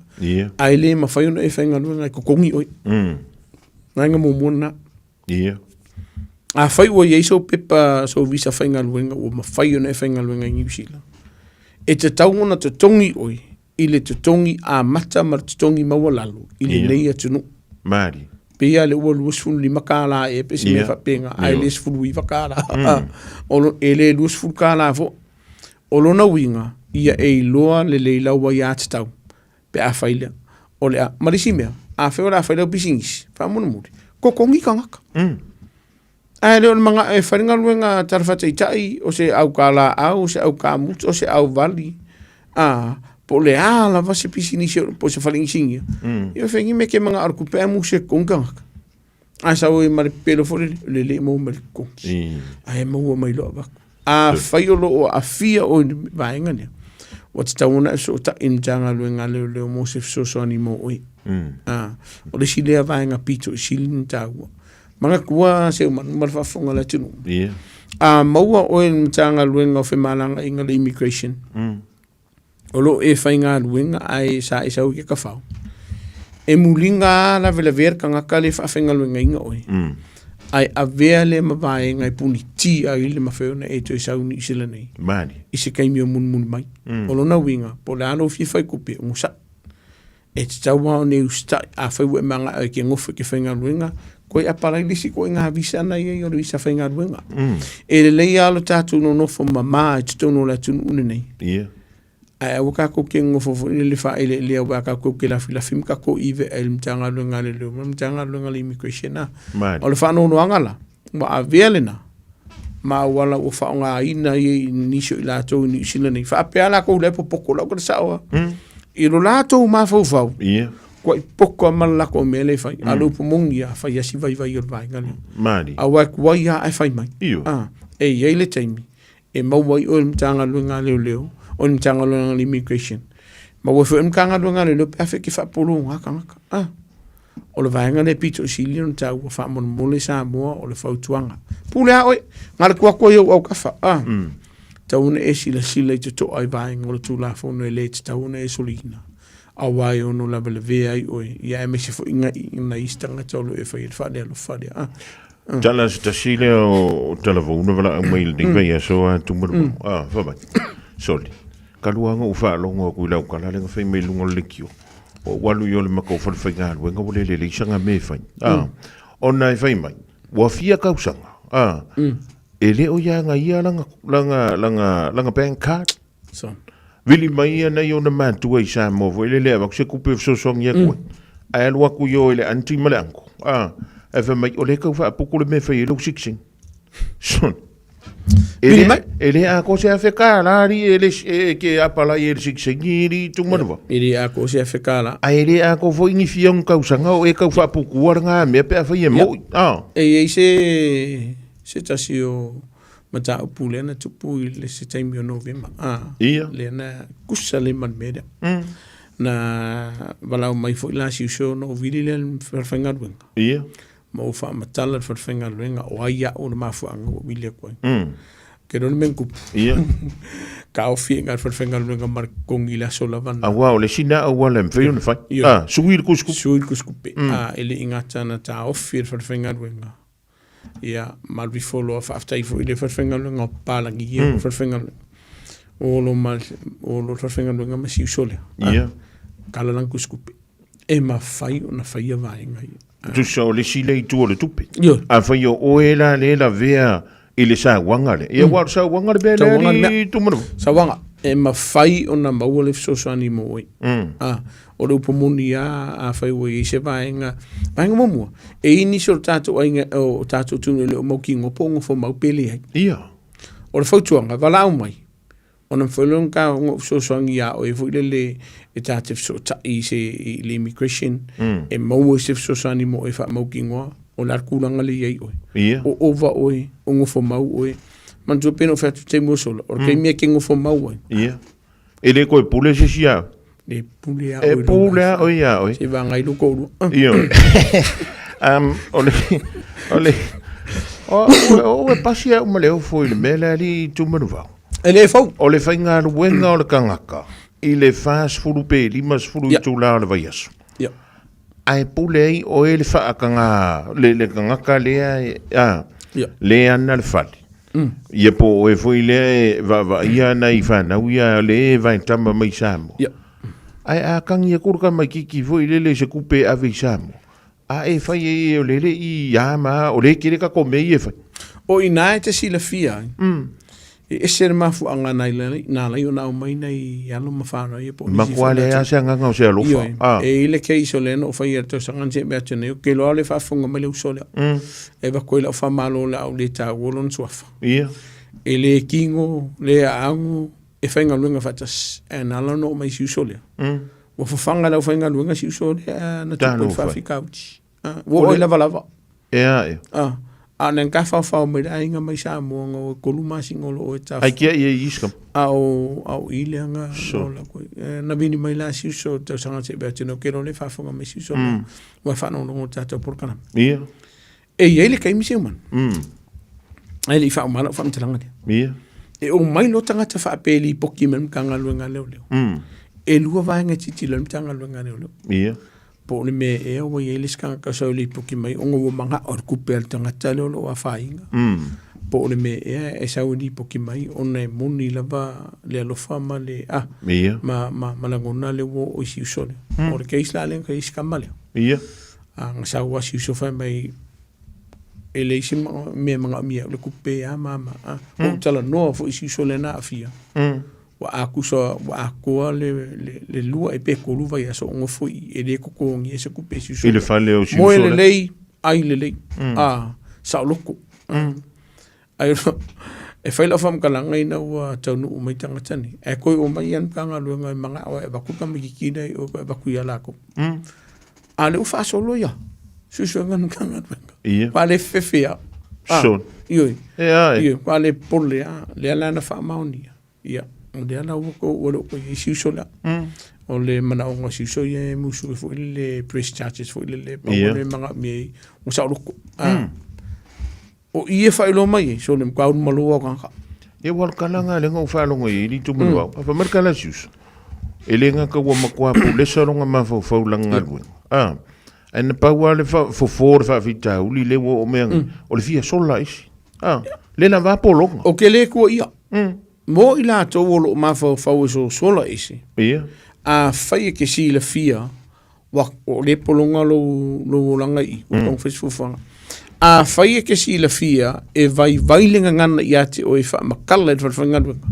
ma bakul ka kungu me la ke vidi mai mari ma wole so swani man tu o le si le vai ngor tato por kala me se man fa fonga le tunu e ye si kai me o se ngalo ngalo le ai fa king ngor ngalo ngalo lo for tato tunu mari o le upumonia a fai o le whainga o le whainga ruenga e se kupe so le po uma sol polong ele o ko ye ngi polonga ngi vai ka o le whano noanga ta ilo inisia tunu or Pacifica o le whano noanga fai si mau o lunga o le tato o tunu o le numero o tato o tunu o lo whaia le whanea lo whanea o le whautuanga la tato o tunu a whai o lo e a fia ma watu tato numero le umar tato por kalame te bala au mai man kua pena o whai atu se manu ya polau tanga foi fongu a mai la maka upo ke loa e ngo soanga ilunga I le oranga tamari ki pe afa yo ele isumar valu to sanga ia e mfai vai ngara o te fa tai fo I tamari o le tunu mani o lo fainga luenga ile mtanga luenga le ile faltua por to sala fo ya li asu o nisio alo mafana e o mai soli le aingi pe pa fanga le aingi kus fola le aingi kupe ka no fa ai ai o so sani la le no fa e faltua ya li lima mana nei fo I pitola la ko ki ko e fa ai tu fola fe so swani ai tu stupe ma vainga fa pena ma fa mautino o lo le leile no fo I lato ke le yo matanga luenga le o yo fa la putonga I nei sila nei se man ma fa fonga le tunu e mau le so ani mo tato tunu e inisio no fonga le mato tenga lu fa tasi o lo ye tamai tai fa pitoa mo tamai tai o le fa le o fa ye winga fa le lo fo la to wai le o lo no foi e fo inisio no fonga e fo boarding house lo mato nga lu fa tas o lo ye fo itamali o le tunu I perto fini ya va fo I malainga e fe so ani le tunu o no winga Nei mo le vango. Nei mo le vango. E le lei fo le no li pokia. Se I fai e singa o inga la kiki.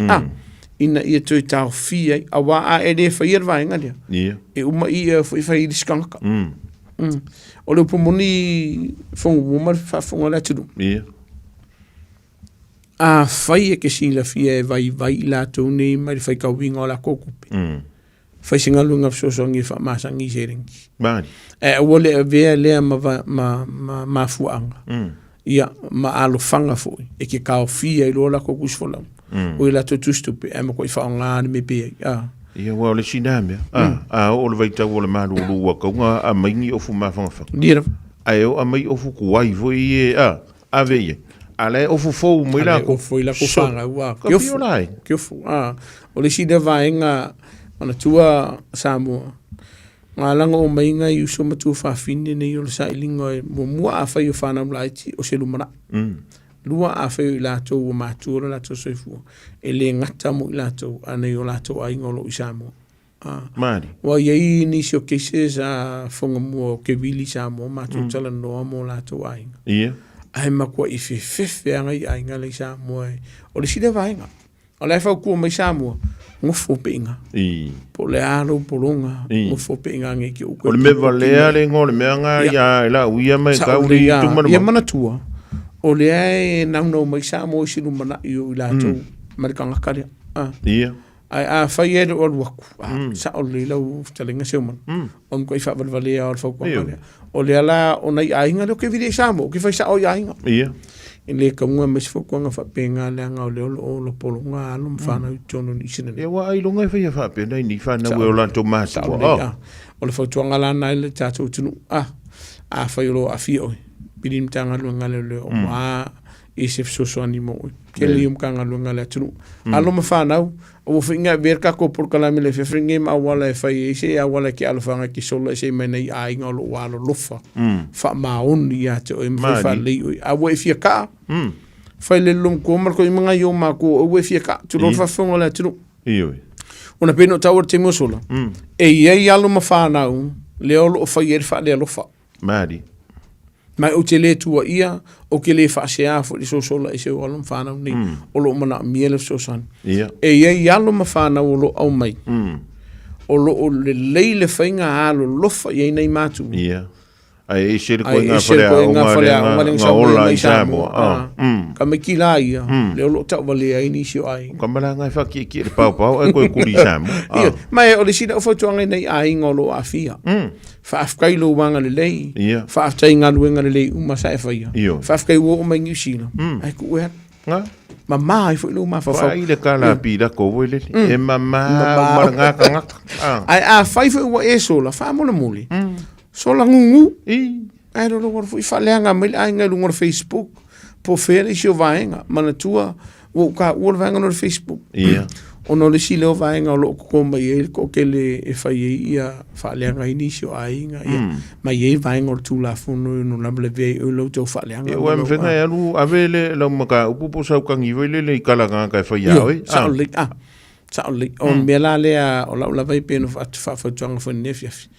Mo ila tolo fa ia fa le lo fa mo ila ko fu o lo fa ia le ngaluenga le fa malo fa ftai fa ftai lo to wanga le ke sirfia se mano mano fa ngana tino o le to te le yo na ia lo ma fa na o le lo la to lu mana o ngisio le kon ka ngaluenga le o mo le la to fa ftai o le ai o marke mingi le ai ngofo na yo la to ma to le na vai tama mai ai se a malama mea uma le leile so kanga le leile va ingo ilato ale u koi fa fo ida le lo fa ano le si au masta vo ilai tole se fai farle kamanga sa or kana vo kwa mai mawangi filana ya ona va inga la lo a firta to tino mata utia ai ole se fo tuanga mo au na le tua ia e tau mafa le lima le mele o le se le ni fa mai o le upu moni se manu mai ele o fai fo nei fau kuanga o sisi vai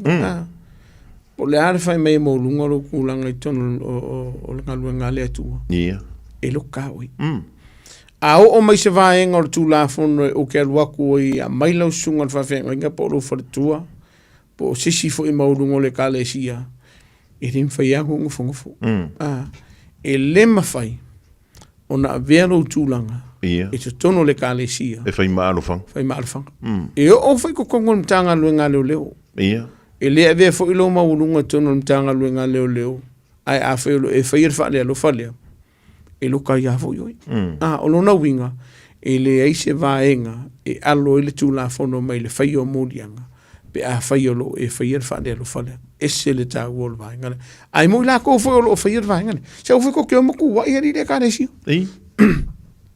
a fai o makiva o lo whakamala o lo wa whakamala a fai ngai rua o e fai o lo ne ave fai farsa e le o fosia o le kalesia por fai jau mai ke sira fia a fosia ku oe na ye la wa ya tsa we fa ngaina a fai o fai o fa foi de e ke fai a por farsa a lo fai lo o volen fai lo con e ko ye de kalesia e ese vai o venga ne tsa la no ai mo ila to mo ko fai fa le lo fa mata o ye ila to ina ia ma fai o la ko o miero la ko wola nga lui e ala ye se le nim vai nga fa pena mari pa malole talai malo fo le sau no le vai ngole fia tu mo va o tu lantaina mai ala tanto polgana ya o le fo tanto ya ile afo ile fa ngole riva so ile tala pi mali la feita na feita o to fa me o le ngani I ma tu sa to fa lo la mota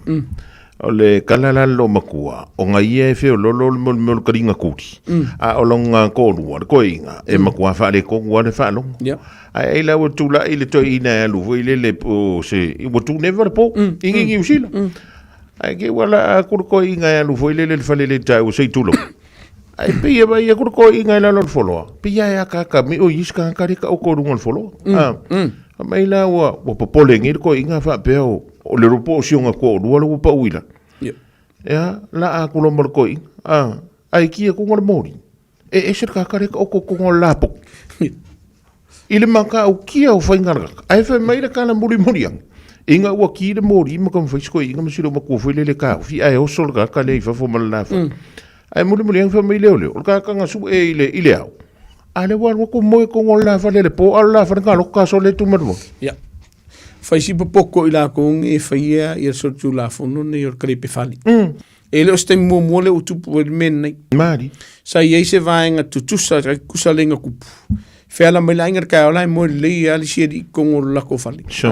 Ia. Peita iane. Ia o si usolea. Ia po fenga kifa ilo nga sa fai sa mo si o le me fa fai nga fai fale si ainga re la me ai ka ya. Talo no rei. Ia nganu le ai e fa ta la fo. Ia. O le vai taimine neo tausanga, o lo whaisi vevela o a fiafitu o whafonga le tunu. Mari. Tele ainga o lo te tala la tō whaamalama ia po whaikoko afo, o le whautuanga lava ia. E te tauna ka loka o mawaenga ia e whai se malolonga. Mari. Maenga mōmua. E nisi la tō o whaisi malo si o le suava ia ma le whalau whaasaina. E le o iei se mawhauwhau e wha tupu se sori ngā tū la fono. Ia. Ai I longa mawhauwhau o longa whalede. E sau mo se Ia.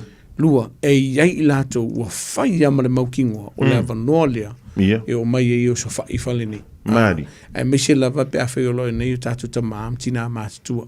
O le whautuanga la e te tauna loka le lia tātou whale. Whamon mole le tātou tunu o vaenga pito silia na tāua o le soifuona I ta maam tina mātutua. Nua, a o waku lai le ei a o lo iei alu ma whanau laiti. Ia. Ke le I o le. Mari. O le vaenga I o no a whaine e lo lato saunga le mu. O le si le vaenga o le ufatutupu I te mine o lau karepe whale. Karepe whale, karepe kaavale, ngoi kaavale. Ai, whaile hau kia mea ngi. Whaile hau kia. O lo na winga e te tau o na iei se vaenga e whaamauti noa le le I tātou. Mō mua. Ka loka whale, ka loka kaavale, a whai ingi mōri, ka ki mōri whafo. Ina I ei loa ai. Ai a whai foi, e ke usu markai au, o moe sisi e ke reido, au ke whangua. O lau whautuanga. Ia. Vini mōmua mtanga luenga leo lo tas. Au alawange e vidi e sisi ngumela, alu paunan ngumela e wapi. Ia. Whaamatala I nge I keua la koe whawhanga. A o stangata o lo I sea upenga. Ia. Ono na matia I leo saunga le mumara so I fuo e maro wainga. E sere tāua o vainga lea. Mali. Tala no le whanau o so ngā o mai angi skanga ka ese ko ngolo whane. Wala ngolo tupul vaenga lea, o ka meki woe ka whao ai molum ko marko inga. Ai o mai ala tu woe le masangi e lum ko marko inga. Ia. O na avele o le skanga ka, isa ue ka whao. O la isa wala nta whao. O le skanga ka isa o ka whao, o maka ia la e whaasela u mai la li kura, le o fuere susu e mea o ngā. Mali ilo. Ngā o ese a kula ia lea. Ia. Ai ko isa o ngā o ia. Ia pea la ku foi ka ungi siang ka malaki o mai o le ke le mei. Ia, o le vaenga ta uala na wha mun mori. Avele tātou wha mun mori sa ngole mu. Ai mun muri pole wo, pe mun muri foi e pole vaenga o lo whale. On melea le na watwa whautuanga. Bili mtanga luenga leo leo. Ai kere i whai esenga yoinga a walu sa ngole mu malo vaenga. Mano, whaptai ia tu mara vau, ia. Velo leo whatau ai le nei vaenga o le whewhi mole tu ilanga whaptai. Ia mai le tātou pulenga o no le tātou ngā luenga o lo whai pia. I lewa yaso ma le foi ve yaso lewa tātou i le nei tau sanga fau. Ia wala vole pui ngol saunga le mūsiu tātou utaro. Ia au mai alo whina kana. Tātou te tau ma vai le nei fiaf. Mantua fo ise manu ia polau whtanga Fofogamua. E re ke kua kulero i lo mblau po lo. Mādi. Io. Lua vai ngai o akuai. E atu ia te oe o e whatupuina se... Nia. O e whaesori ngā tū la fon. Lua. Pēr kanga kala su e wala kui lo whale. Vaenga pito silian tau o lona winga. Whamar mole tau no sta ia vaenga o tū la fon o molo sanga le mu. Tato numera masang. Mādi. Tas o numera le wala o mtanga luenga le lo so lava se taimi. E le sau ia kia numera le whamar mole samu. E alu le vaenga lo e lau tati telefoni le mtanga luenga le lo. I se whaaro lau whafose o lo tupur taimini nei. Mādi. O le tasi o limor tato numera le e le sau fo ia kia ai alu le upenga ta whailangi. Po le telefoni fo e lipo tia e nisi o vaenga. E le o se whaala mla whafose. O le orua tasi o valu whaiva. Ka kangi sa o mai ai lau ka maa Fofogamua. Mādi. E mau e le sosani mo o isa mo i lau lavanga ngana le wha maamalama o vaenga o le tūla fono e te fia wha mautino o le lei. Ia, ma lau e ati tau. Wha mautino o le lei ai. O sa o le wha atino ina. O le ngā luenga mtanga luenga le leo manisi o vaenga. Ma wai fwe marau wha alea lofa ngai. Biri me ba te whautuanga mo oi. A wā vaenga i pui ai oe malo ai ngai lo lātu sangole mu. Ia, au tātou ere nea tunu. Ni re tua i lau talinga Fofogamua fa pe fo i ta sima no faalo. Pe fo le tātou tunu. Ma ua tātou tunu use weekend fia manuia. Fai sino no wā le tau. Drive to the conditions. Fa foi lo sa. E fua le swing all tau tato te filo le vai so Fofogamua so I fua mi manuia so I fua o le sungaleni santini po le tlinga ia tu marvau siki a su ma le porkala mena o e ma le tula fono ale matanga alwenga o leo numero le telefoni o lua tasi o valu faiva o lua tasi o valu faiva pe a foi o dai e se mata upu e te fia fa so ai ia ma le sunga I le santini Ua tolunga antu I nāle tātou programa ina ua tolu miru te ute ne lein tula e lima.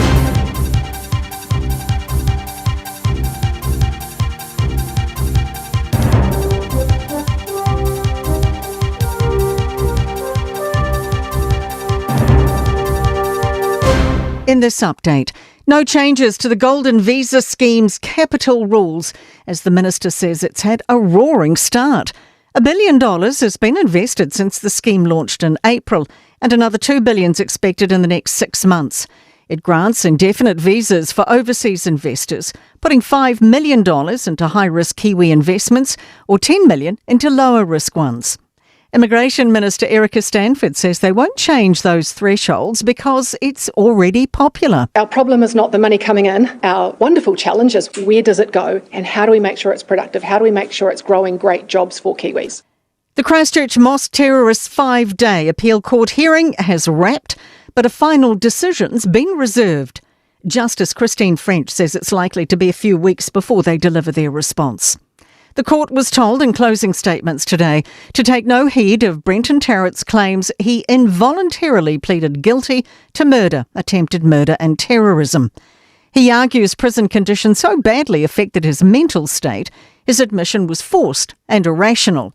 But Crown lawyer Barnaby Hall says saying he masked his condition doesn't explain the lack of proof of a breakdown. In my submission, Mr. Tarrant is an unreliable witness, and his evidence should be treated, and his narrative should be treated with marked caution. No signs of relief for much of the North Island sitting under heavy rain watches. Orange heavy rain warnings cover Coromandel, Bay of Plenty from Opotiki westwards, including Rotorua and Gisborne.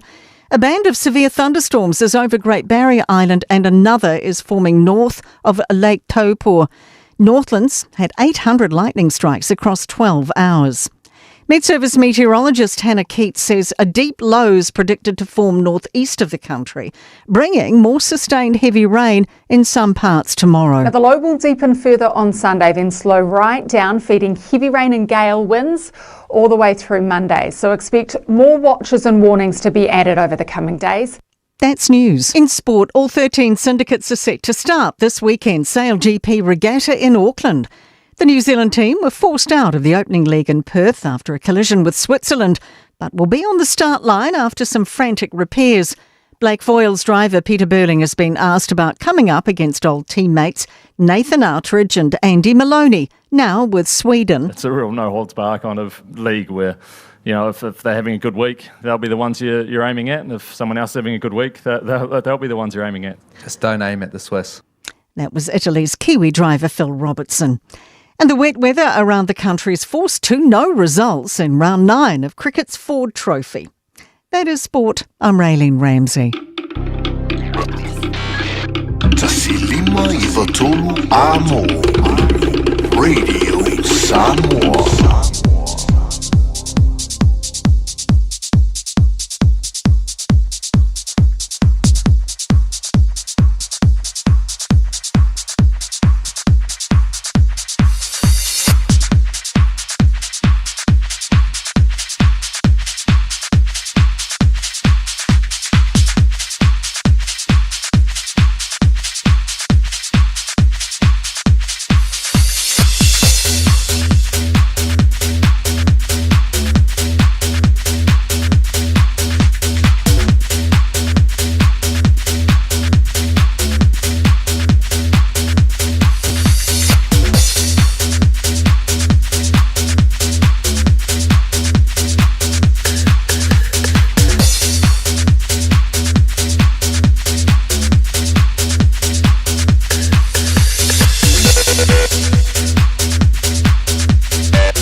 Fitu mala fa midu tu tene le tula he lima man ola gan we man ola fe ola faiva le pia mbala man ola tudo o le dei fo ia so for really Michelanga tu le fai unga ola dei fo i yaso talo fa tu in fa malo an tu le pia mbala malo ave ta vale ola da we lungo tanto wala tele le vai ngole fiafi fai mali elo sai le dei teme le fiafi langa ya tu ia ngolo fa muli mai ai ola venga le tanto talo le tau mo le anga yantu le poana nei mala fai ngole rive yaso mo I tanto I au kilani eva before ilo tanto fa silomanga I Samoa ilanga yantu le poana nei fa mai ono mamafa timonga ma fai tili mi se savili mai le tu I mantu I sa ele ono to ulu vava solo I tonu o au kilani o le manu ole e le poana nei e luse fulu tikeri mai ngoto le la I le lusu tasi birute te ai le vanu I le poana nei o le venga mola so antao e ye yuanga mai mamafa I timunga inisi ono fuanga I teimi o le tau kilia mai teimi o le Aoauli misile awo o le afenga ye mai tanto savili mali tu I sang te sifo ia e fiololo le malosi ilanga ia tu leile fiafia antao o le venga mola so sai ma te leina langi le leile tau mai ono ia yuanga I le pola sa savili mali tu I sang te sifo fa solo ina tofa tu tau mai teimi o le Aoauli o le vainga mola songa fua mo au kilani famai a wo anisi o no fanga e malo silang mai o savili mali tu I sau te sifo fiololo I ale angi mai le fiafi o le vainga mo Samoa langa I antu le poana nei o le famai o no to ulu vava solo ai wanga ma timunga inisi o no fanga o le manu o le ea o le aiai e lua se fulu ma le lima tikeri o le vainga mola songa taia mo Samoa o le ala nisi o pitonu timunga nisi o pitonu Maualunga, o le maulunga le vela mo Samoa tai au a tolu se fulu tikeri e malona manu il po a tai au e lus fulu lima tikeri. O le sa tu sa leia ma le sto nai e ma le so fu le fe mai e a wa ia le tele o pi tono pitai o le si ti le vela ia tolu se fulu ma le tasi tikeri. O le tulanga nai pio na iai winga o le tawi le soma se vainga i le whai o le via so mo au kilani wha pefoi e alo tātou wha sinomanga i Samoa.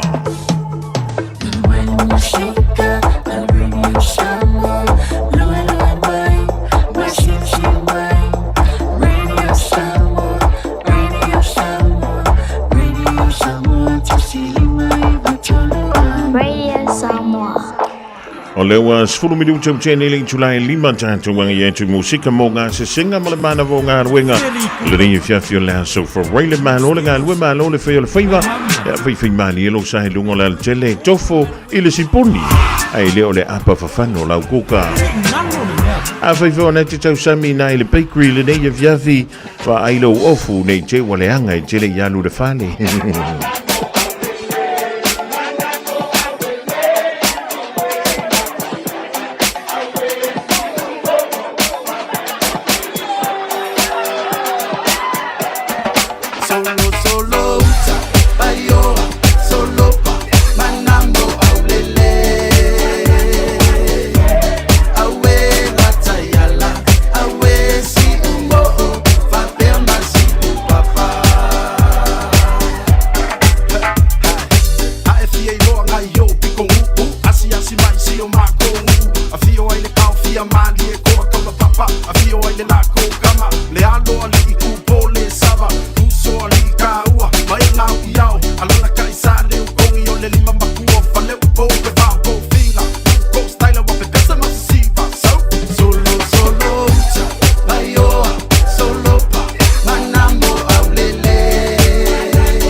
more.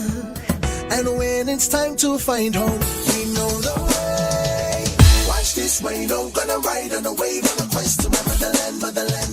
One wish for the venture, oh, did I mention? I know I'm ready. Sunset for the ocean. Now, ladies and gentlemen, who's about that time? Turn this thing on now.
sosa Omega ka Ianga knowing oa Omega ka Sabale tau mofie Omega ka Fili mai loile Omega ka O Meka Cars, lua selau Cavendish Drive i Manukau. Pole telefoni o iwa lua fitu 5 tasi lua.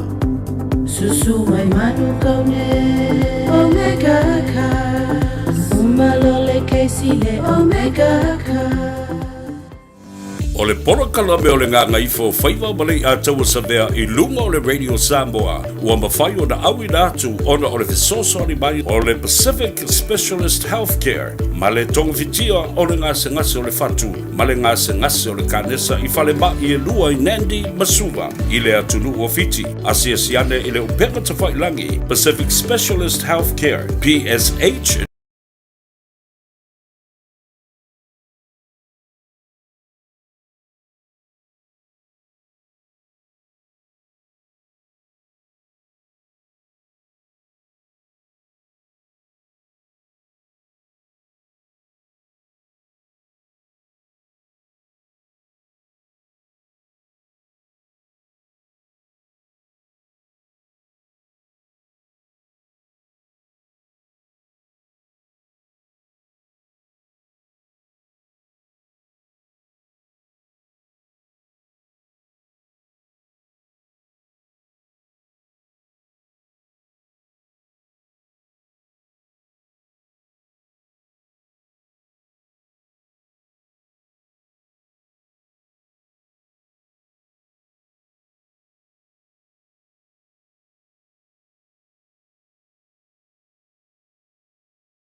ia o te whaailoa atu o lona matautia.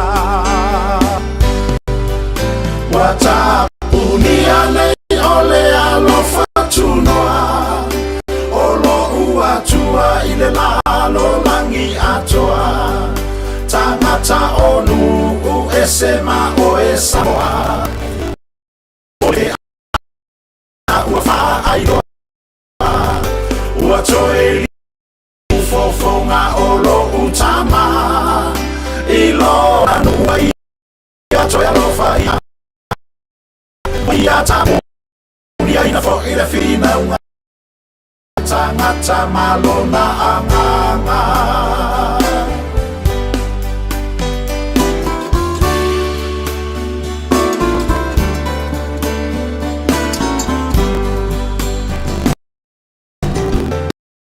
Le taimi lava la awai le atua ulu inga ole nei lalolangi atua tangata o isaranu o ia mafia foi mai o tom safa afia watoe ia ina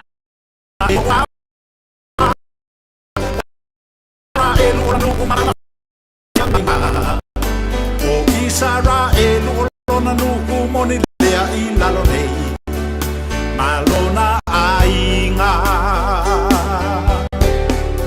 tate te e mai nisi I le nei whaalinga se watutu sama toma se ilonga o mea eva aya a o fea o lo wha atua tua I le atua e leva aya e a fio I mea lilo ai le o le wha le tino whaia I lunga o lo ulu o lea ua taunu e pule o lea tua I lo uloto e ala mai ai lana upu ta o fi mawia I lau manu le na sa e tuli nei e toe tangi tui Watapunia nei ole alofa tunoa o lo ua tua I le lalo langi atoa tangata onu u esema o e Samoa o le fe aule na ua whaailoa ua toe lili u fofonga o lo utama I lona numa ua ia toe alofa ina ua ia tapunia ina fo ina fina unga sa whaia e tangata malona anganga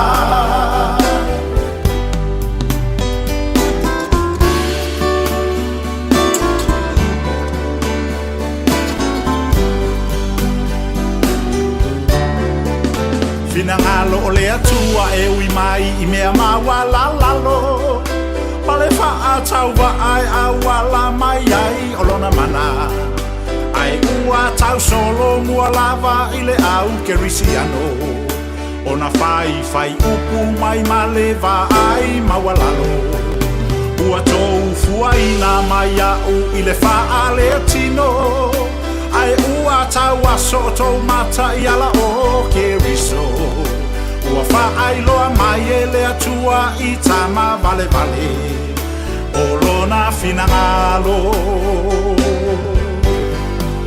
Ua tapunia nei ole alofa tunoa O lo ua tua I le lalo langi atoa Tangata onu u esema o e Samoa O le fe aule na ua whaailoa Ua toe lili u fofonga o lo utama I lona numa ua ia toe alofa ina Ua ia tapunia ina fo ina fina unga sa whaia e tangata malona anganga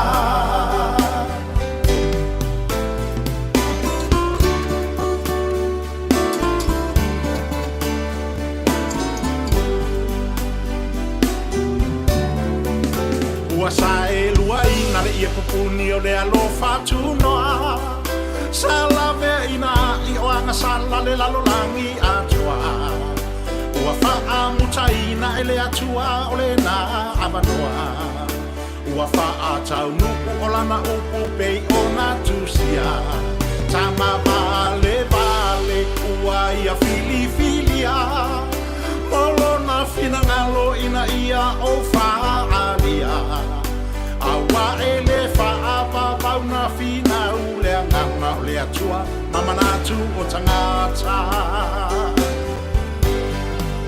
Watapunia nei ole alo fatunua Olo uatua ile lalo langi atoa Tangata onu u esema o e Samoa Ole fe aulena ua faa ailoa Ua toe lili ufofonga olo utama Ilona numa ua ia toia lofaina Ua ia tapunia ina fo ina fina unga safaya e tangata malona anganga Ua tapunia nei ole alo fatunoa Olo ua tua ile lalo langi atoa Tangata onu u esema o e Samoa Ole fe aulena ua faa ailoa Ua toe lili ufofonga olo utama Ilona numa ua ia toia lofaina Ua ia tapunia ina fo ina fina unga safaya e tangata malona anganga Ua ia tapunia ina fo ina fina unga safaya e tangata malona anganga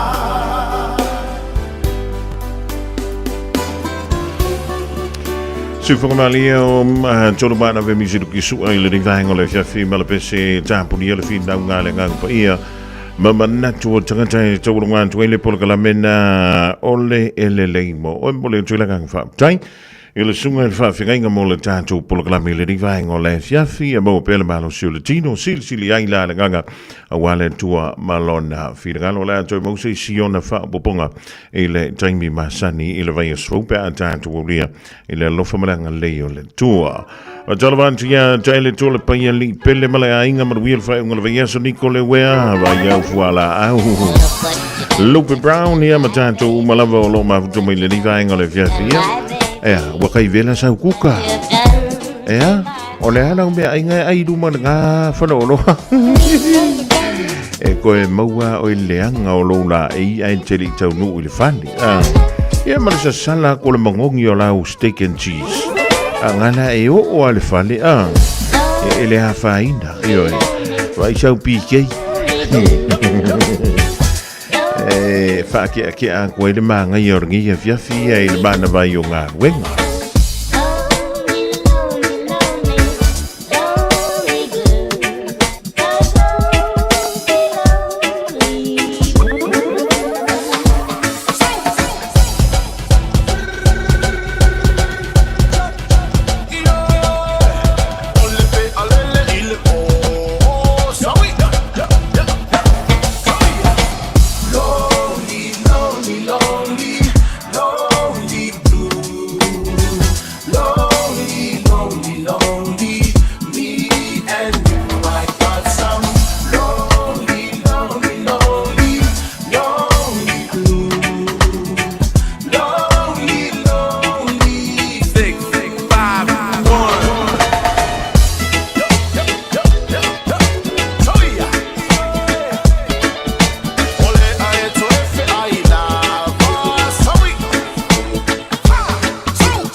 you've done to my heart. I got some lonely, lonely, lonely, lonely blue. Lonely, lonely, lonely, me and you. I got some lonely, lonely, lonely, lonely blue. Lonely, lonely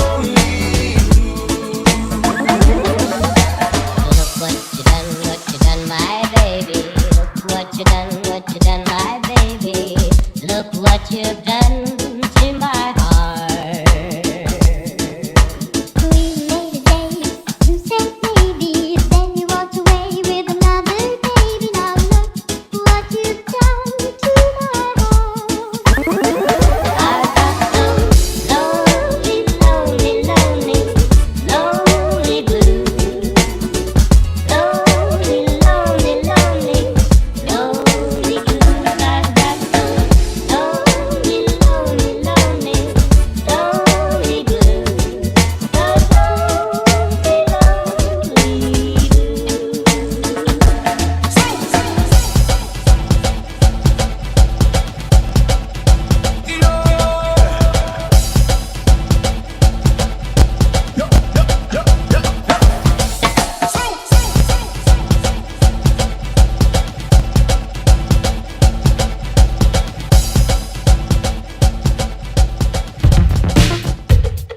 All I hear is Radio Samoa, Radio Samoa, Radio Samoa. Tasilima iwa tolu amo. Radio Samoa, kasilima ivokolu amo.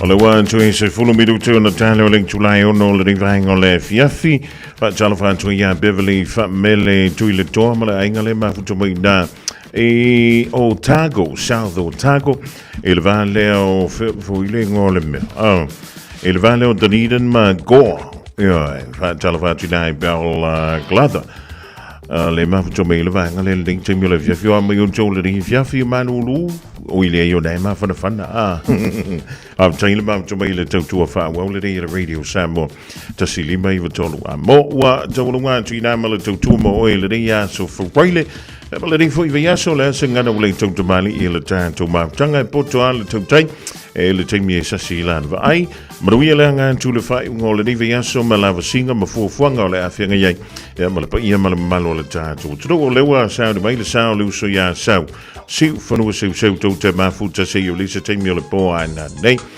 Tuli mai le fionga yali anto savema le programa le nga ngai fo faiva le davi sfo ka tanto wo le lo na lo famalo na ngali ai mol tebei manu ye le fai un le dive ya so mafu fuanga aluma avele tanto wala leo ya ma wone ngalo la ato fuala au soifua Tolo tolo impata utu male peli sulla mai molino le tai tu pito ia pia si o utaula manaya efe pula fi mai le sau o ata uma o fetu o le lani Sulumia ya umasia uhani a obasa vali vali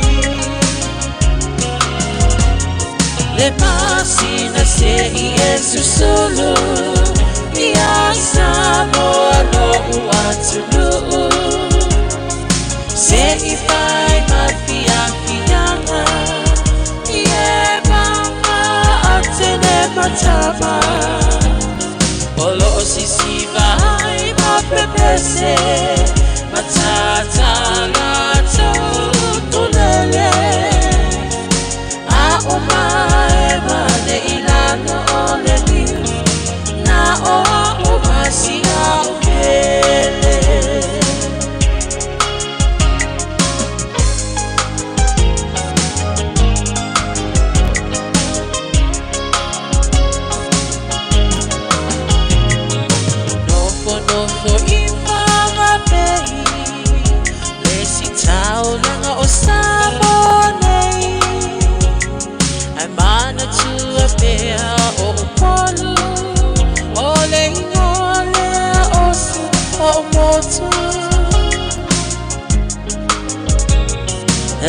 mawhai langa o na ngalo le tape mali o mai singano Olo onofo ai tine matama yung alona awala lau papa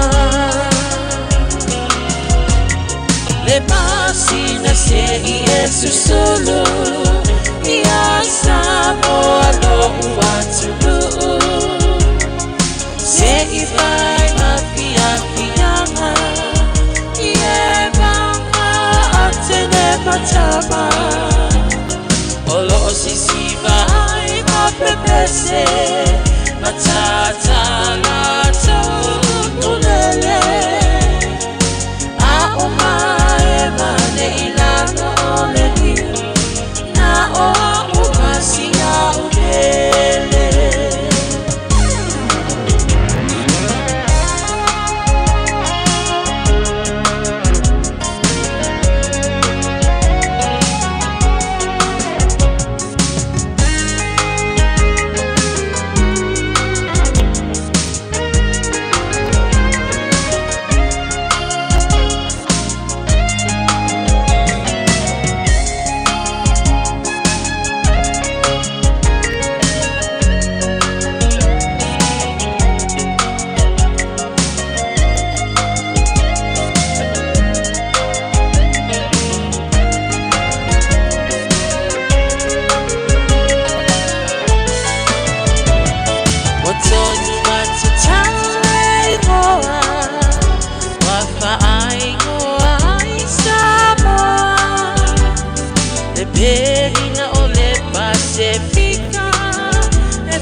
Wafa apea ona lawiloa Ile lalo langi atoa Walai ona to atele Le au mai mo Ia Samoa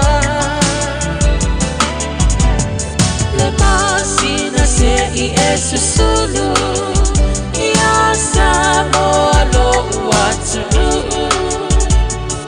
Se I vai mafia Ie banga atele matama Olo o sisiva ai mapepese Matata la tukulele Aomae mane ilano ole diu Na o umasi ya upele Aomae mane ilano ole diu Na o umasi ya upele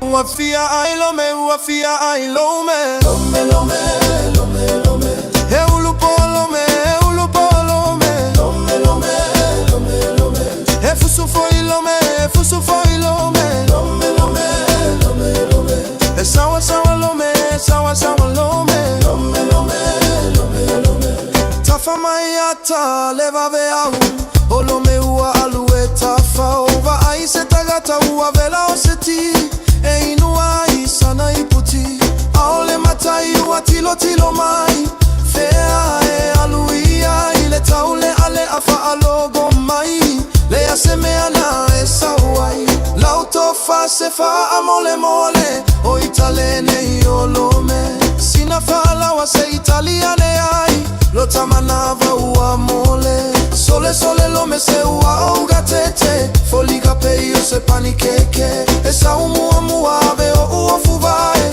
Toi ave mau se vae E masta la lome ua masta la lome Lome lome lome lome E lo tu foi lome Lome lome lome lome E mativa lome Lome lome lome lome Ole uso lava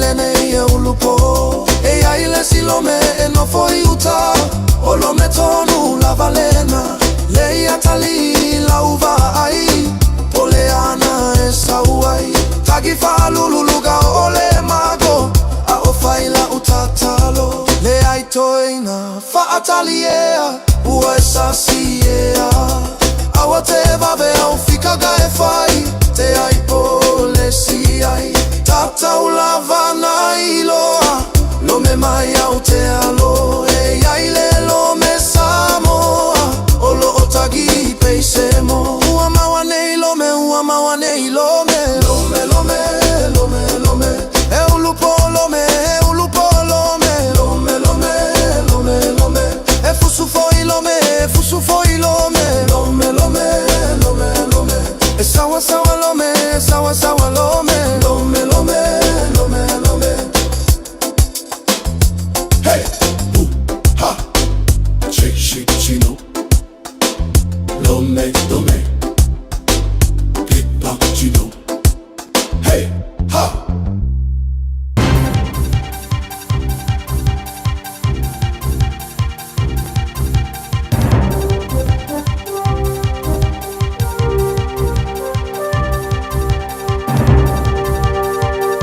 In this update, the government's Golden Visa scheme remains popular even before visa holders can buy property. Immigration Minister Erica Stanford says $1 billion has been invested into local businesses so far, with another $2 billion expected in the next 6 months. That's come from 573 visa holders who are investing at least $5 million each.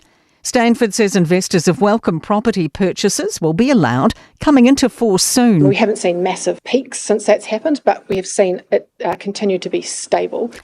An immigration expert suggests people are holding out for our economy to improve before moving here.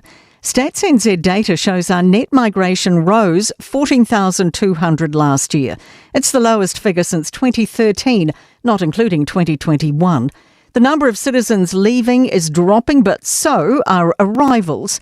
Massey University Professor Paul Spoonley says potential migrants are keeping an eye on the labour market. You can understand that migrants are naturally cautious about moving when many of the headline indicators are not particularly positive.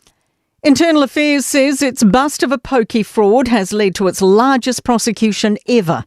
It alleges a network of charities and incorporated societies siphoned gambling grants meant for communities. It's laid more than 500 charges against 23 people over grant funds topping $3 million. The individuals accused and their organisations are under suppression orders. Gaming Machine Association spokesperson Peter Dengate Thrush says if it's true, the community will be rightfully disgusted. One of the allegations seems to be that grant monies, which should have gone to the community, have been actually fed back to the society itself. There's supposed to be a big wall between those things happening. That's news. In sport, the threat of afternoon thunderstorms in Auckland has forced a radical rejig to the Sunday schedule for this weekend's SailGP leg. The second day of racing will now take place from 11:30am on Sunday instead of the original 4pm start time. Evolution, not revolution, for the Crusaders' attack ahead of their Super Rugby Pacific title defence starting tonight against the Highlanders. Assistant Crusaders coach James Marshall was tasked with a system overhaul last year after their disappointing 2024 season. A lot of our play was getting it to an edge, but want to open up the middle of the field as well when teams start spreading on us. Hope to see our 9s and 10s be right up there with top line breakers in the comp. That's sport. Radio Samoa Tasilima Ivatolu Amo Radio Samoa Tasilima